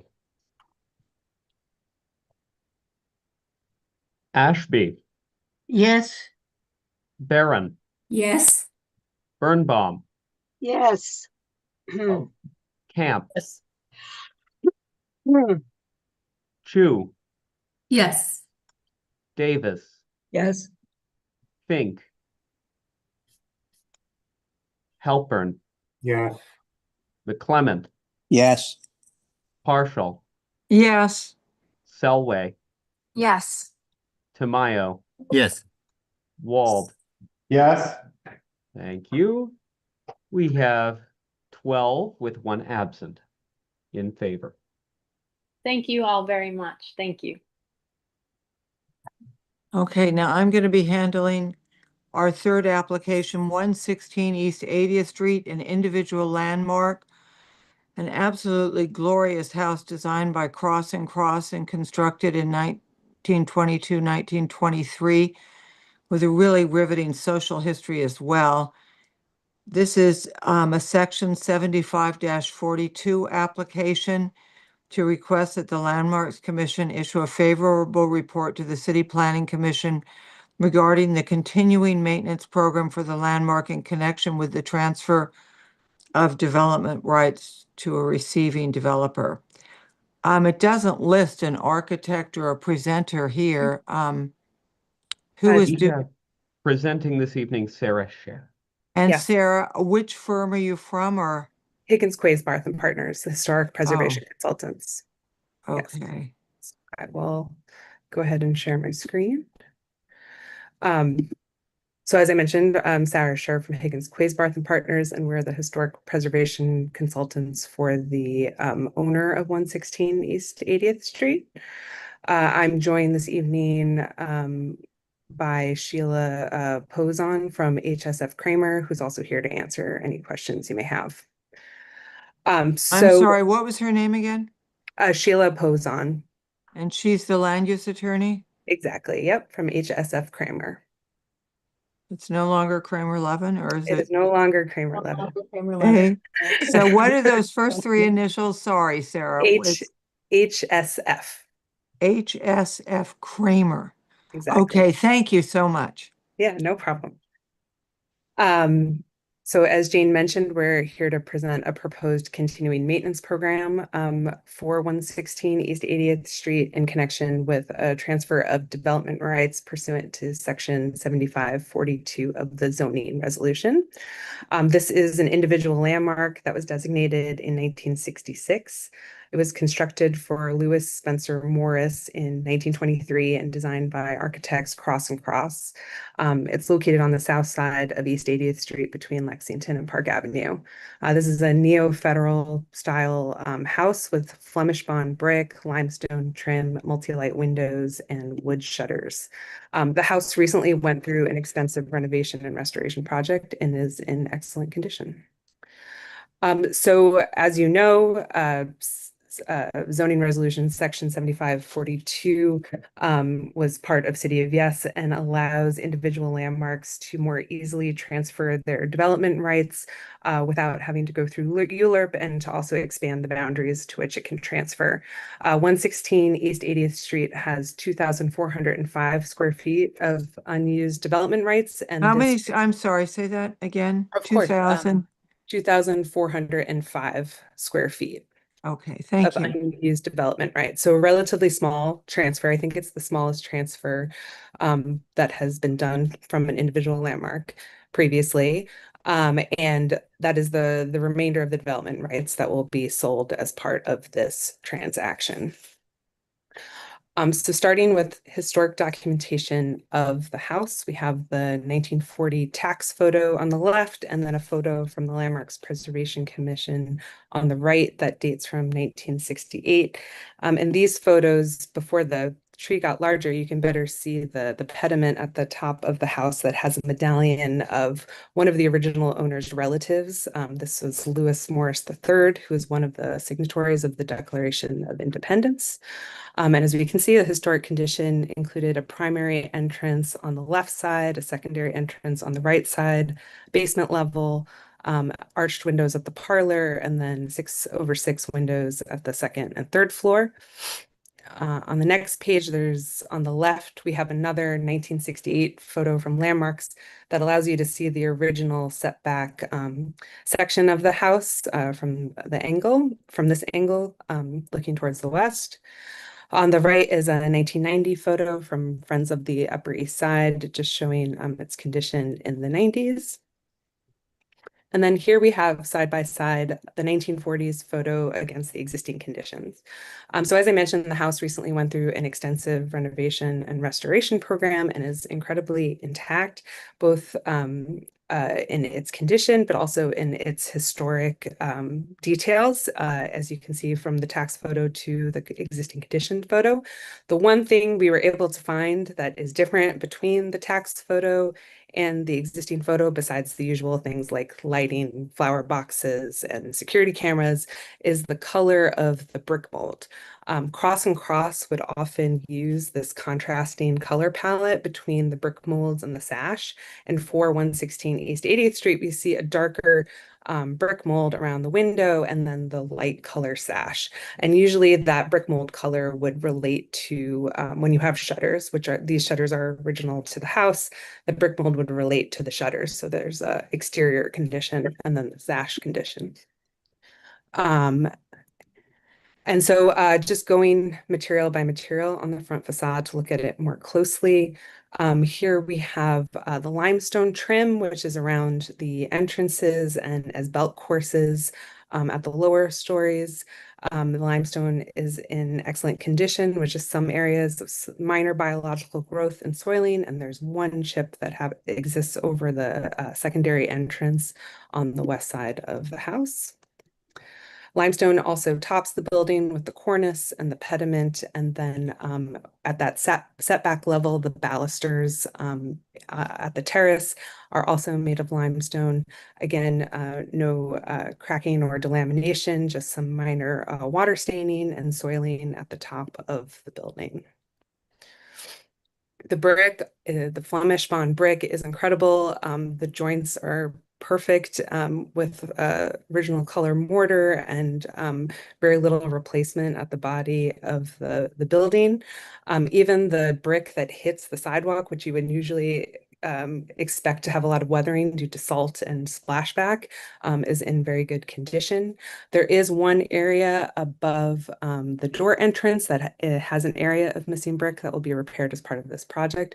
There's also this conduit that sort of stands out right now that will be minimized through paint. One half to be painted to blend in with the brick and one half to blend in with the transom. Masonry conditions continued, so there is an exposed side elevation that we can see on the right photo. And as I mentioned, there was this extensive renovation that was done not too long ago, and as part of that, there is a very simple rooftop addition that it can only be seen from this angle, and that's that brick up here. And that this wall was completely inspected, repaired, repointed during that time. This is on the left-hand side, we have that setback floor that's minimally visible from the street. It's historic part of the house with some replacement brick that was done as part of that renovation. There's also copper on the front facade. The central medallion with Lewis Morris III appears to be painted copper, and then there are these beautiful festoons that are on either side of him, also copper, also in very good condition. Copper is also used for flashing throughout the house, and very minimal staining and no signs of warping or seams that are coming apart at the copper. Windows, the sash were replaced as part of that renovation that I mentioned. The brick molds were all retained and they are in good condition. They're all wood, multi-light, and match the historic condition. When the house does go through a repair or replacement campaign in the future, that historic color around the brick molds will be restored in the future.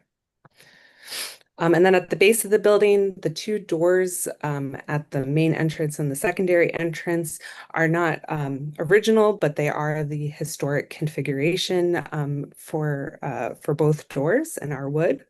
And then the windows at the basement level go below the sidewalk and have window grills, which we also see in the historic documentation as well.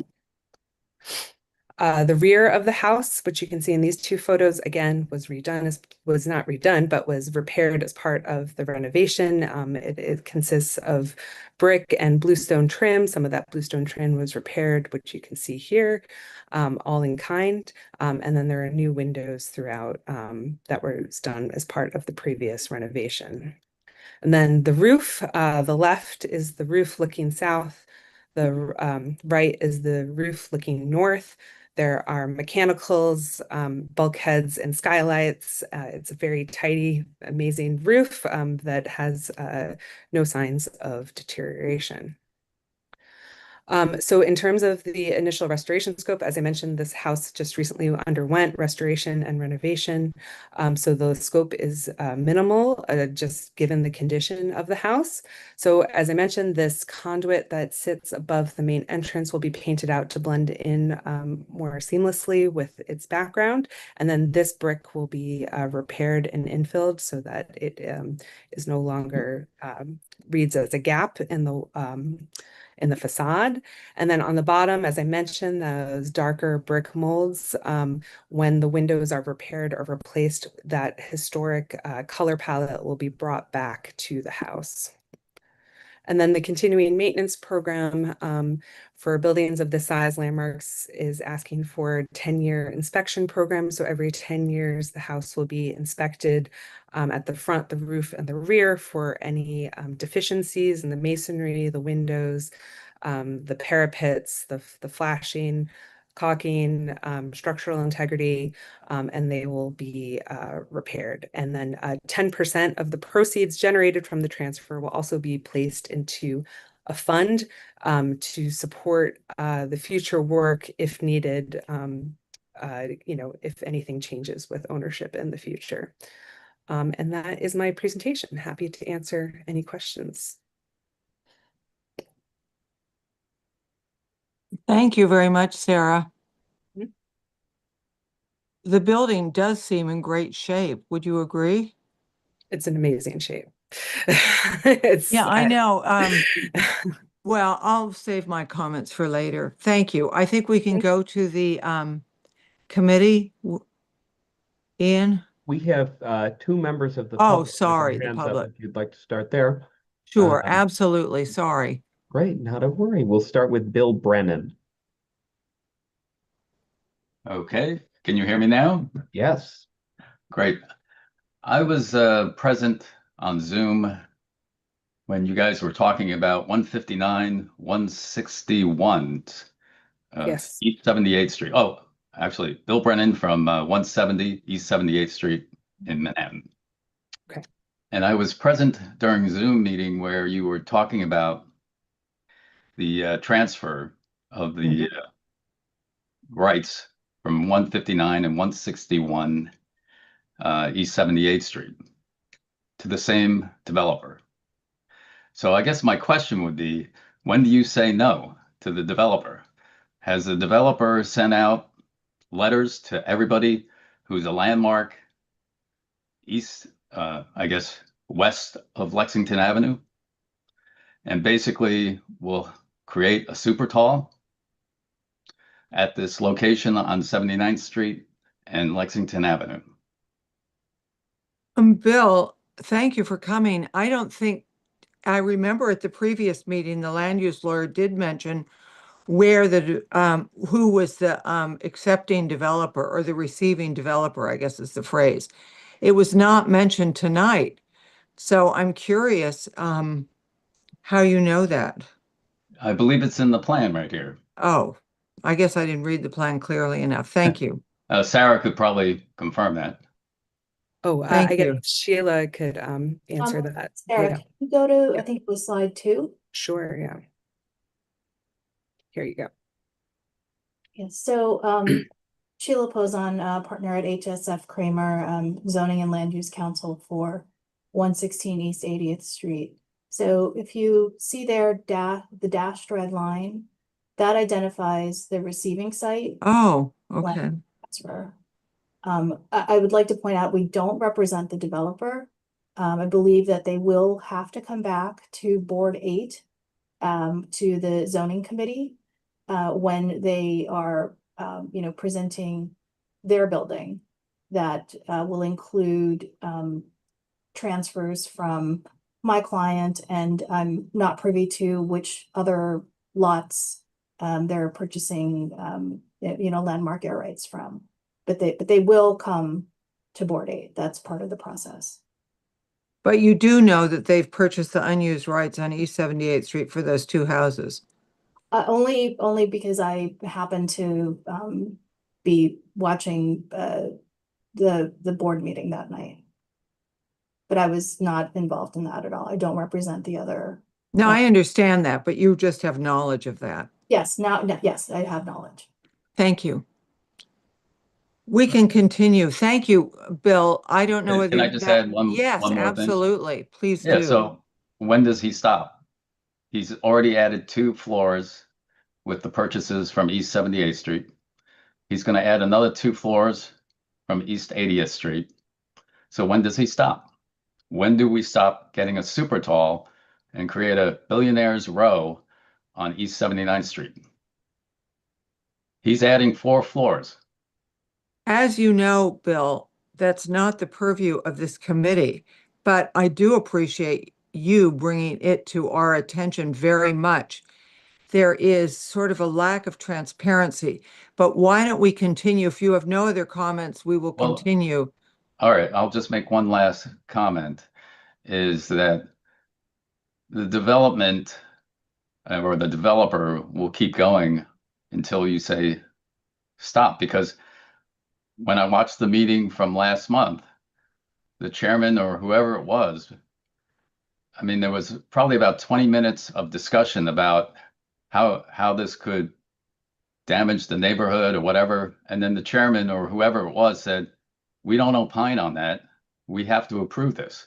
So basically, this is going to be approved because you have no ability to say no as a landmarks commission. We are simply advisory, but why don't you wait and hear the Okay. rest of the discussion? But we really appreciate your coming and taking such an interest in this very complicated issue. Thank you. I think there's another member of the public, Yes, Ian. Stephanie Reckler. Stephanie, you should see a prompt to unmute. There you are. Yes. All right. I'm Stephanie Reckler. I live at 78th Street and Park Avenue. I am one of the original members of the Committee to Protect Our Lenox Hill Neighborhood.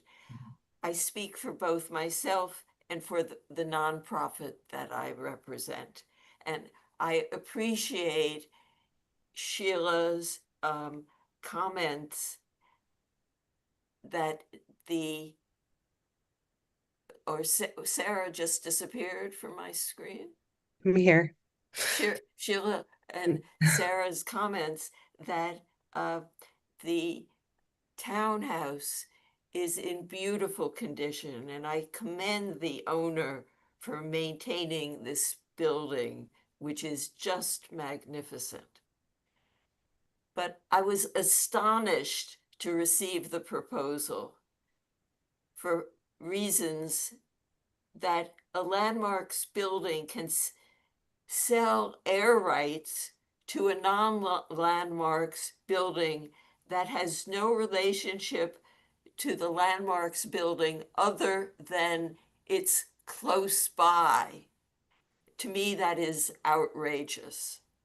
I am further astonished that the owner of the townhouse was opposed to the massive tower that Northwell plans to build on 77th Street and Lexington Avenue.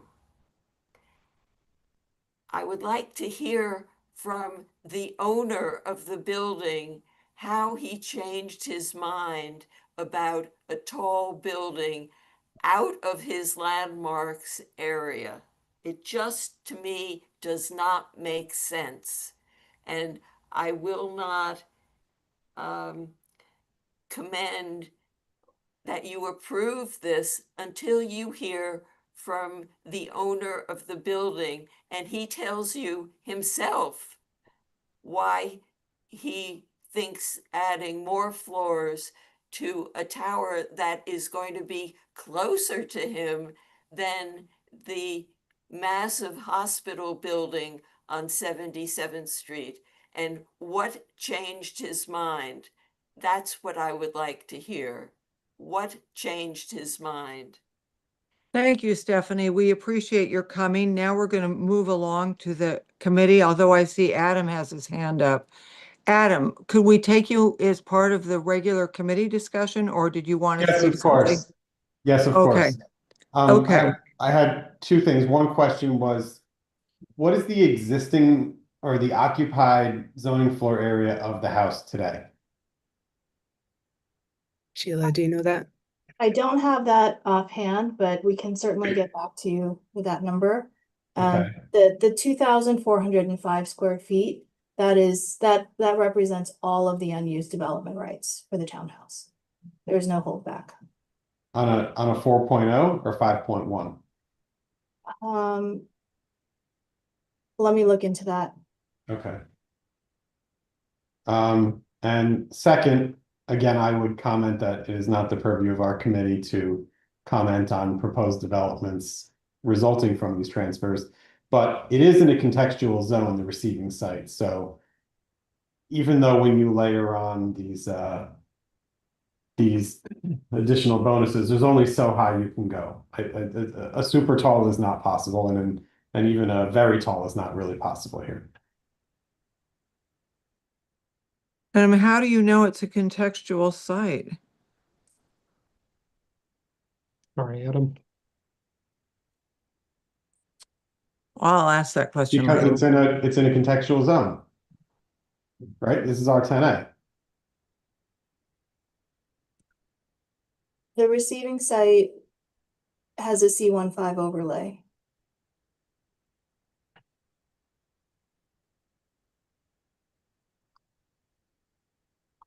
Adam, I'm sorry, Ian, let's just start with the committee and we can include Adam in that rotation when we get to him. So we can start in alphabetical order. Okay, we'll begin with Elizabeth Ashby.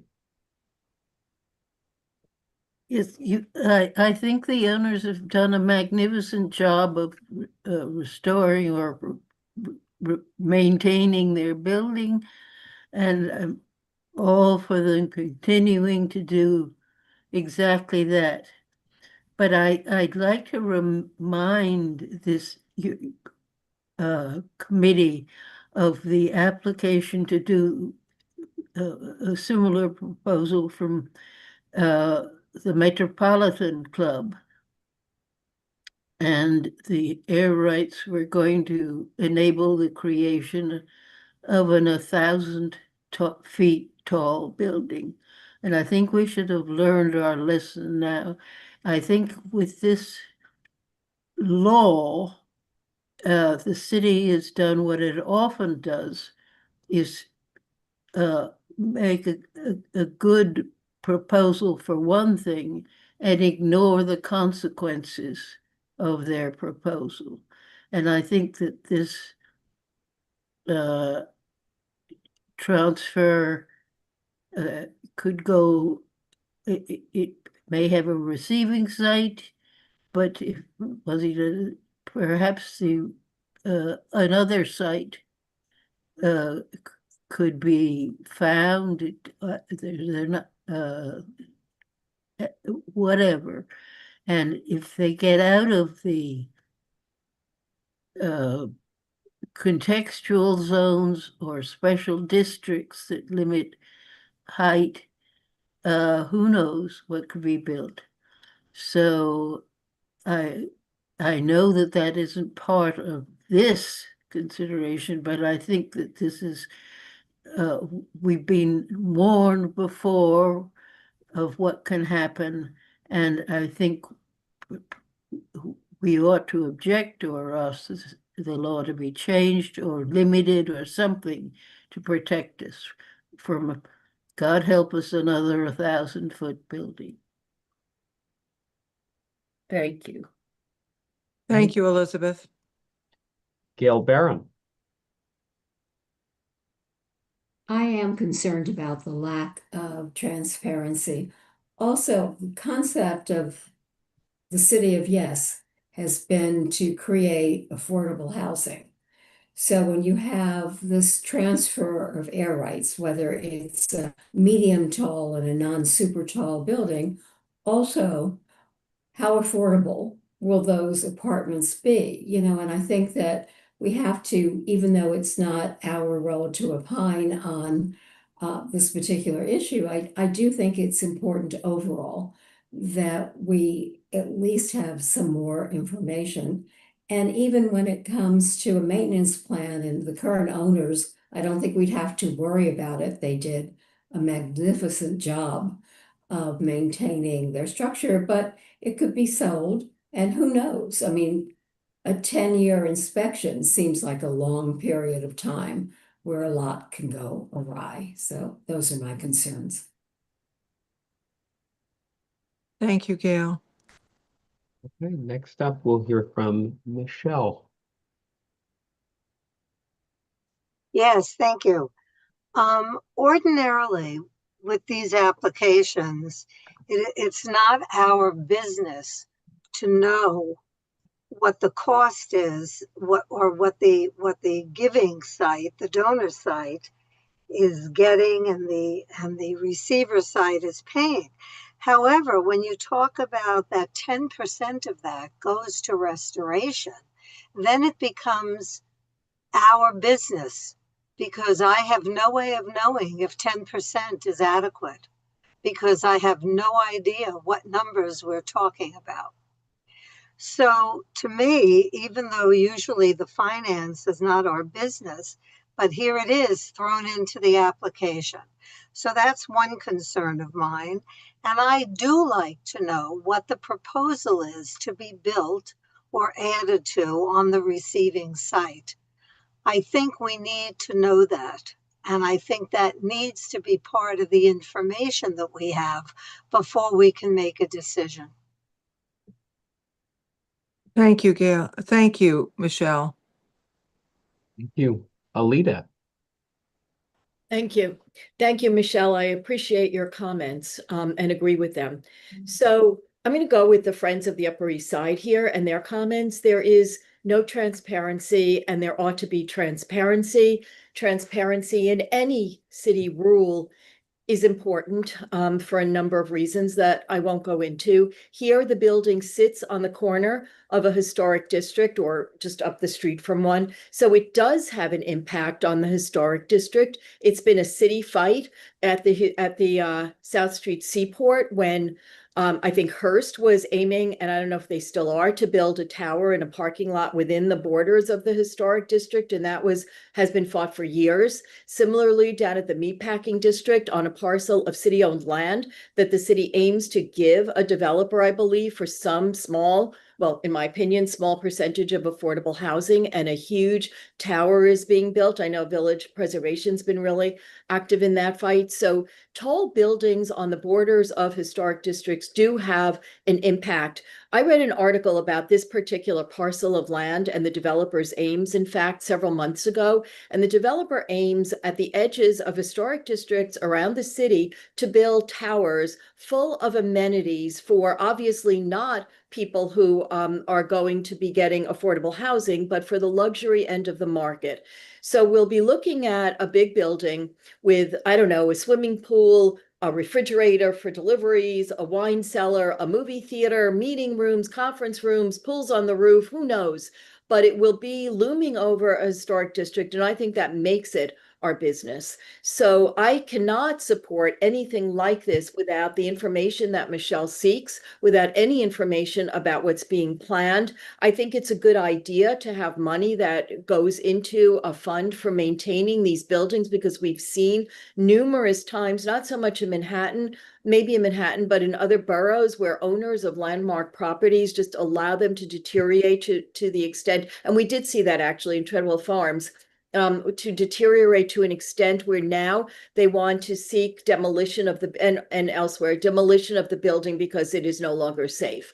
So we want to ensure and enable maintenance of properties, but this is a huge favor that's being asked of us and a huge give on our part. And I simply, without more information and without seeing what is being built and without transparency and without numbers, I cannot support this.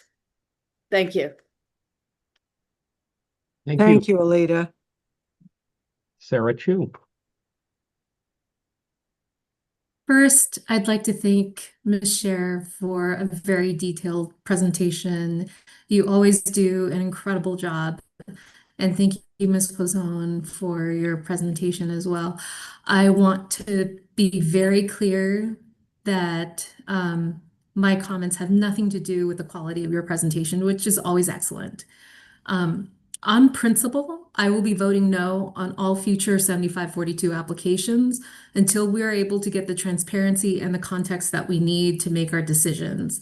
The transfer of development rights process is purposely being bifurcated to force us into decisions without having the full information that we need. So the receiving site can secretly amass FAR from all these TDRs all over the place and then come to the community board with a request for a zoning change and say, oh, look, we've already gotten all of these zoning rights. And so I thank you so much, Alita, for your observation about the impact that even a building on the edge can have on the historic neighborhood. And so until a mechanism is established for us to have the information we need at the time we need it to both serve our community and appropriately consider the impact on context and appropriateness, I can't vote affirmatively on any of these proposals. Thank you. Thank you, Sarah. Christina Davis.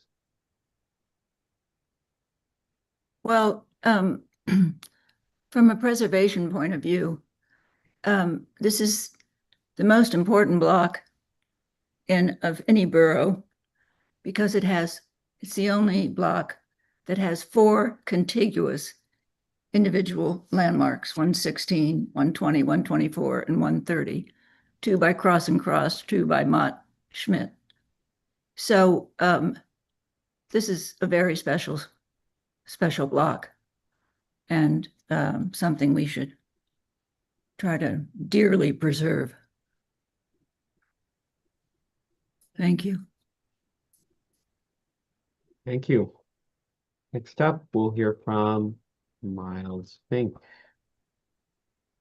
Hi, sorry if there's some background noise. I'm outside. I first want to clarify something, mainly for the co-chairs. In regards to the previous application we had, which was East 78th Street, that application was approved both in committee and in full board, right? That is correct. Yes. So to me, it seems like, unless there's some extravagant difference in applications here, which to me, in my eyes, there isn't, that we set the precedent that we are going to look at these applications purely on their merits and not what they have the potential ramifications to be. And I think that's what Adam was saying, and I'm excited to hear what else he has to say about it. But from my perspective, we have to look at it from what it's given and what we're assigned to be, and that's what we did in the past. And in my opinion, I think that's what we should do for this application also. Thank you. Thank you, Miles. John McClement. I very much agree with Alita. Without the transparency that she describes, I couldn't vote for this either. Thank you. Thank you. Selway. Thank you, Ian. And thank you, Sarah, for the presentation. As has already been expressed, I cannot support this application purely because, you know, the 7542, I feel like this law is, for lack of a better term, absolute shenanigans, and I will not stand for it. And so if this is the one way that I can voice that opinion by voting against this, that's what I'm going to do. I do, however, have a genuine question on the application and the changes to the building. What is it? The conduit above the door. In this, I feel like it was noted as the change would be to make it mildly visible. And apologies for getting into the nitty gritty, but that felt kind of vague to me. Can you be more specific about what making it mild or less visible meant? Yes. So it means painting it out, and this is often used in landmarks applications, painting it out to blend in with its background. So from here to here, painting it the brick color so that it would blend in with the brick, and then from here to here, painting it the white color so it blends in with the white background, the transom. So Got it. It's a common trick for like security cameras and light fixtures that aren't meant to historicize to make them recede from view. Okay. Thank you. Tamayo. Thank you, and thank you, Sarah. Can you put me, I think the next two slides? Next one? I will tell you. Next one. Next one, please. Next one, please. Yep. That one. This one. Yep. Okay. Yeah. The number 2 specifically. Now, everybody went outside of what we should discuss. Now I'm gonna go inside with the technical issues. Okay. That's basically is our role, to protect the historical history. Are you agree? Yes. Okay, thank you. Yeah. Now, what is this powder white chalky in the facade? What is that? Yeah, I think it's older efflorescence. It's not fresh. It's probably from an older generation of water infiltration from the brick and mortar, but it's not fresh efflorescence. And sometimes when you have efflorescence, it doesn't wash away very quickly. But that was my read of it, was older efflorescence that doesn't seem to be a persistent problem that's continuing on. What you're saying basically is it wasn't addressed, the problem. Is that correct? I'm saying the problem was addressed. I'm saying that the how it efflorescence was addressed? wasn't washed off. Well, this whole facade was inspected, repaired, and repointed. That's what you said. Yeah. Okay. Well, I think respectfully, I disagree with that technical solution. Let me explain a little bit the technical part. This white chalk substance visible on the brick is known as efflorescence, like you just said, which occur when water penetrates masonry surfaces and carry dissolved salts to the exteriors as the moisture evaporates. This condition is commonly associated with moisture infiltration, trapped moisture within the wall assembly, recently masonry work, or interior moisture migration. And I think all of this is the problem consistently. This is one of them, or combine all of them.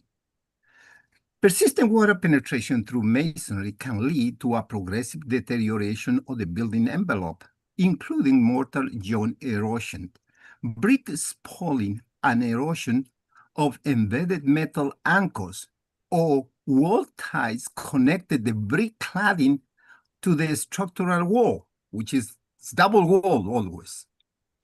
If moisture migrates inward, it may also create conditions conducive to mold growth, which can negatively affect indoor air quality and occupant health.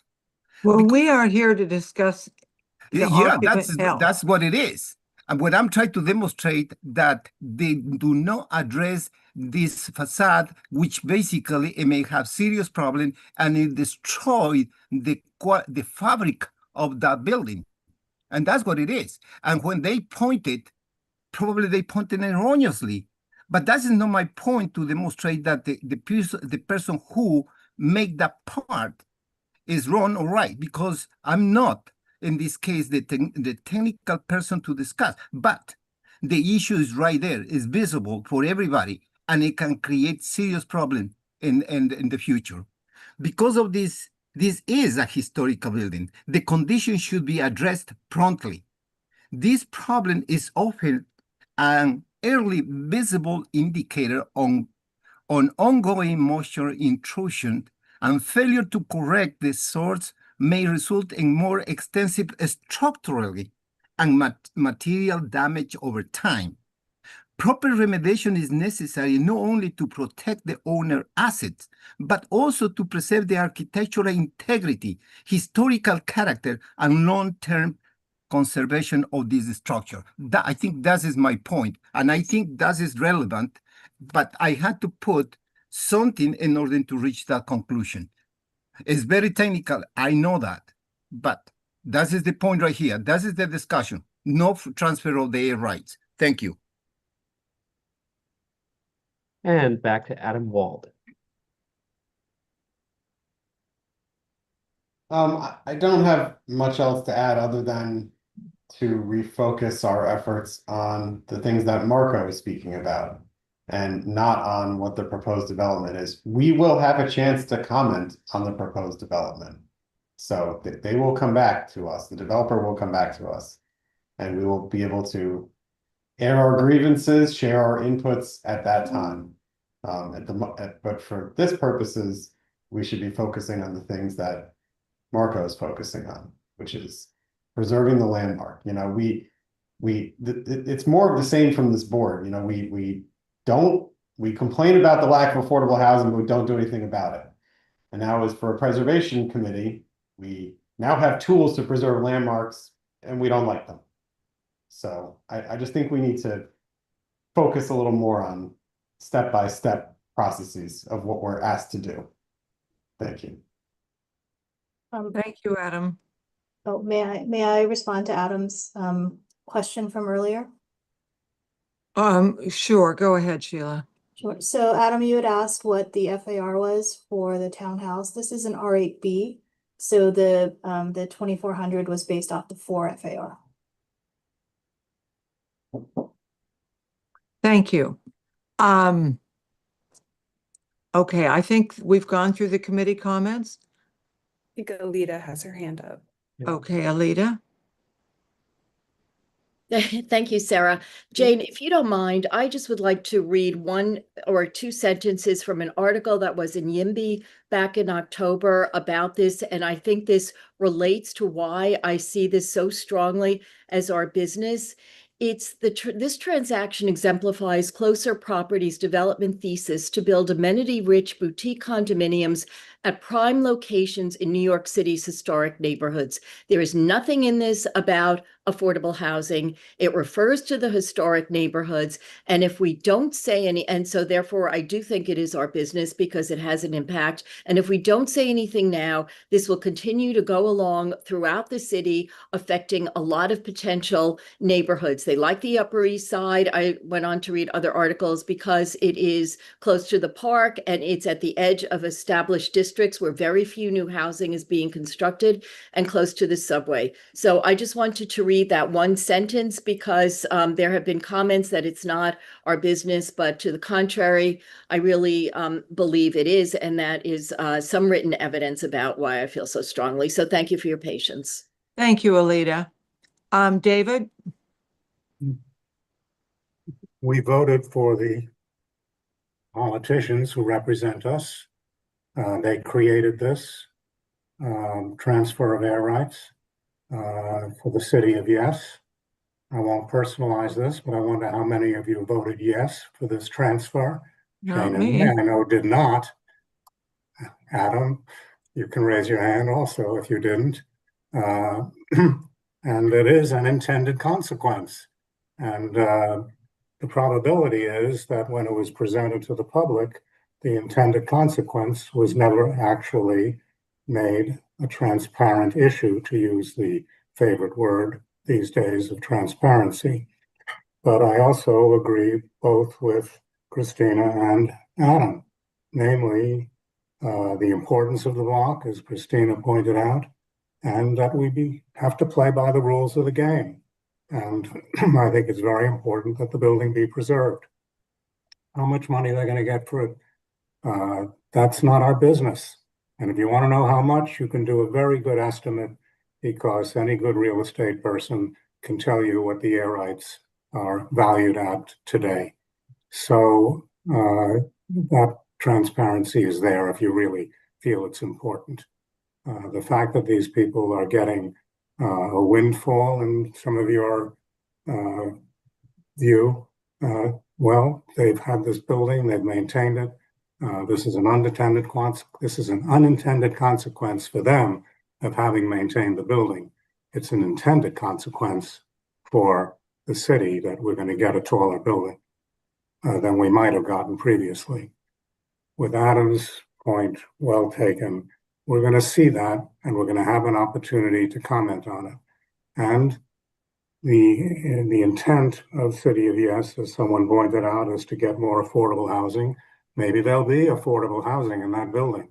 And if not, there will probably be affordable housing as part of the formula of putting it elsewhere in the city, with which I know we tend not to agree if it goes out of CB8. However, at this point, I think we should recognize that the importance of the building. I think we should recognize that they're going to be putting in a way of a maintenance program that will be important to maintain the building in perpetuity. And I think we all need to vote in favor of it, because maintaining the building is the right thing to do. Questioning the new building on the corner is going to be an opportunity at a later date. And I would also say that if we all feel so strongly, we all have the ability to vote. We all have the ability to write letters to the editor. We have the ability to write to our politicians. And we have the ability to bring up within CB8 a resolution that can go to the city council or to the state with respect to changing this. We're not caught with it if we don't want to be caught with it. So without any further comment, I just recommend that we do what's right by the building and approve the maintenance program. Well, now it's my turn to speak, and I must say that I think it's a bit of a hyperbole. We have to do what's right by the building. I agree with Christina. It is one of the most notable blocks on the Upper East Side, in fact, in the whole city, that you have 4 contiguous individual landmarks. But this is a moral question. It's a question of principle. And I personally want more transparency, and this is my only opportunity. And even though it's like retail cannabis shops, it's a question of principle here. And this is our chance, even if, you know, the city of Yes, which of course to me is a boondoggle for all these developers. And, you know, I see these luxury condos just going up sprouting right in my neighborhood. In any case, I think we need a resolution. I think we know where we stand on this. So does anybody want to propose a resolution? Alita, is that why your hand is up?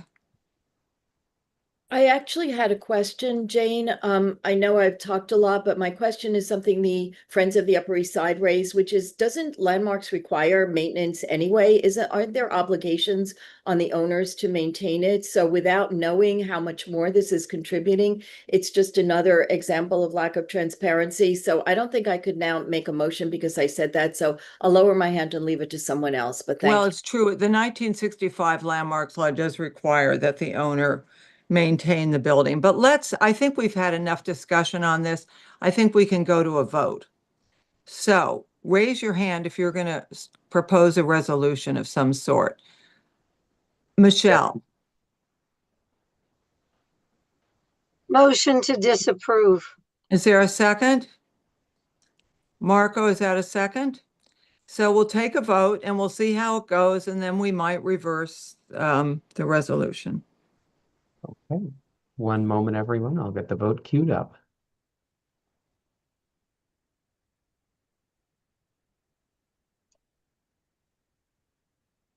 Okay. This is a motion to disapprove. Ashby, Yes. Barron, Yes. Birnbaum, Yes. Camp, Yes. Chu, Yes.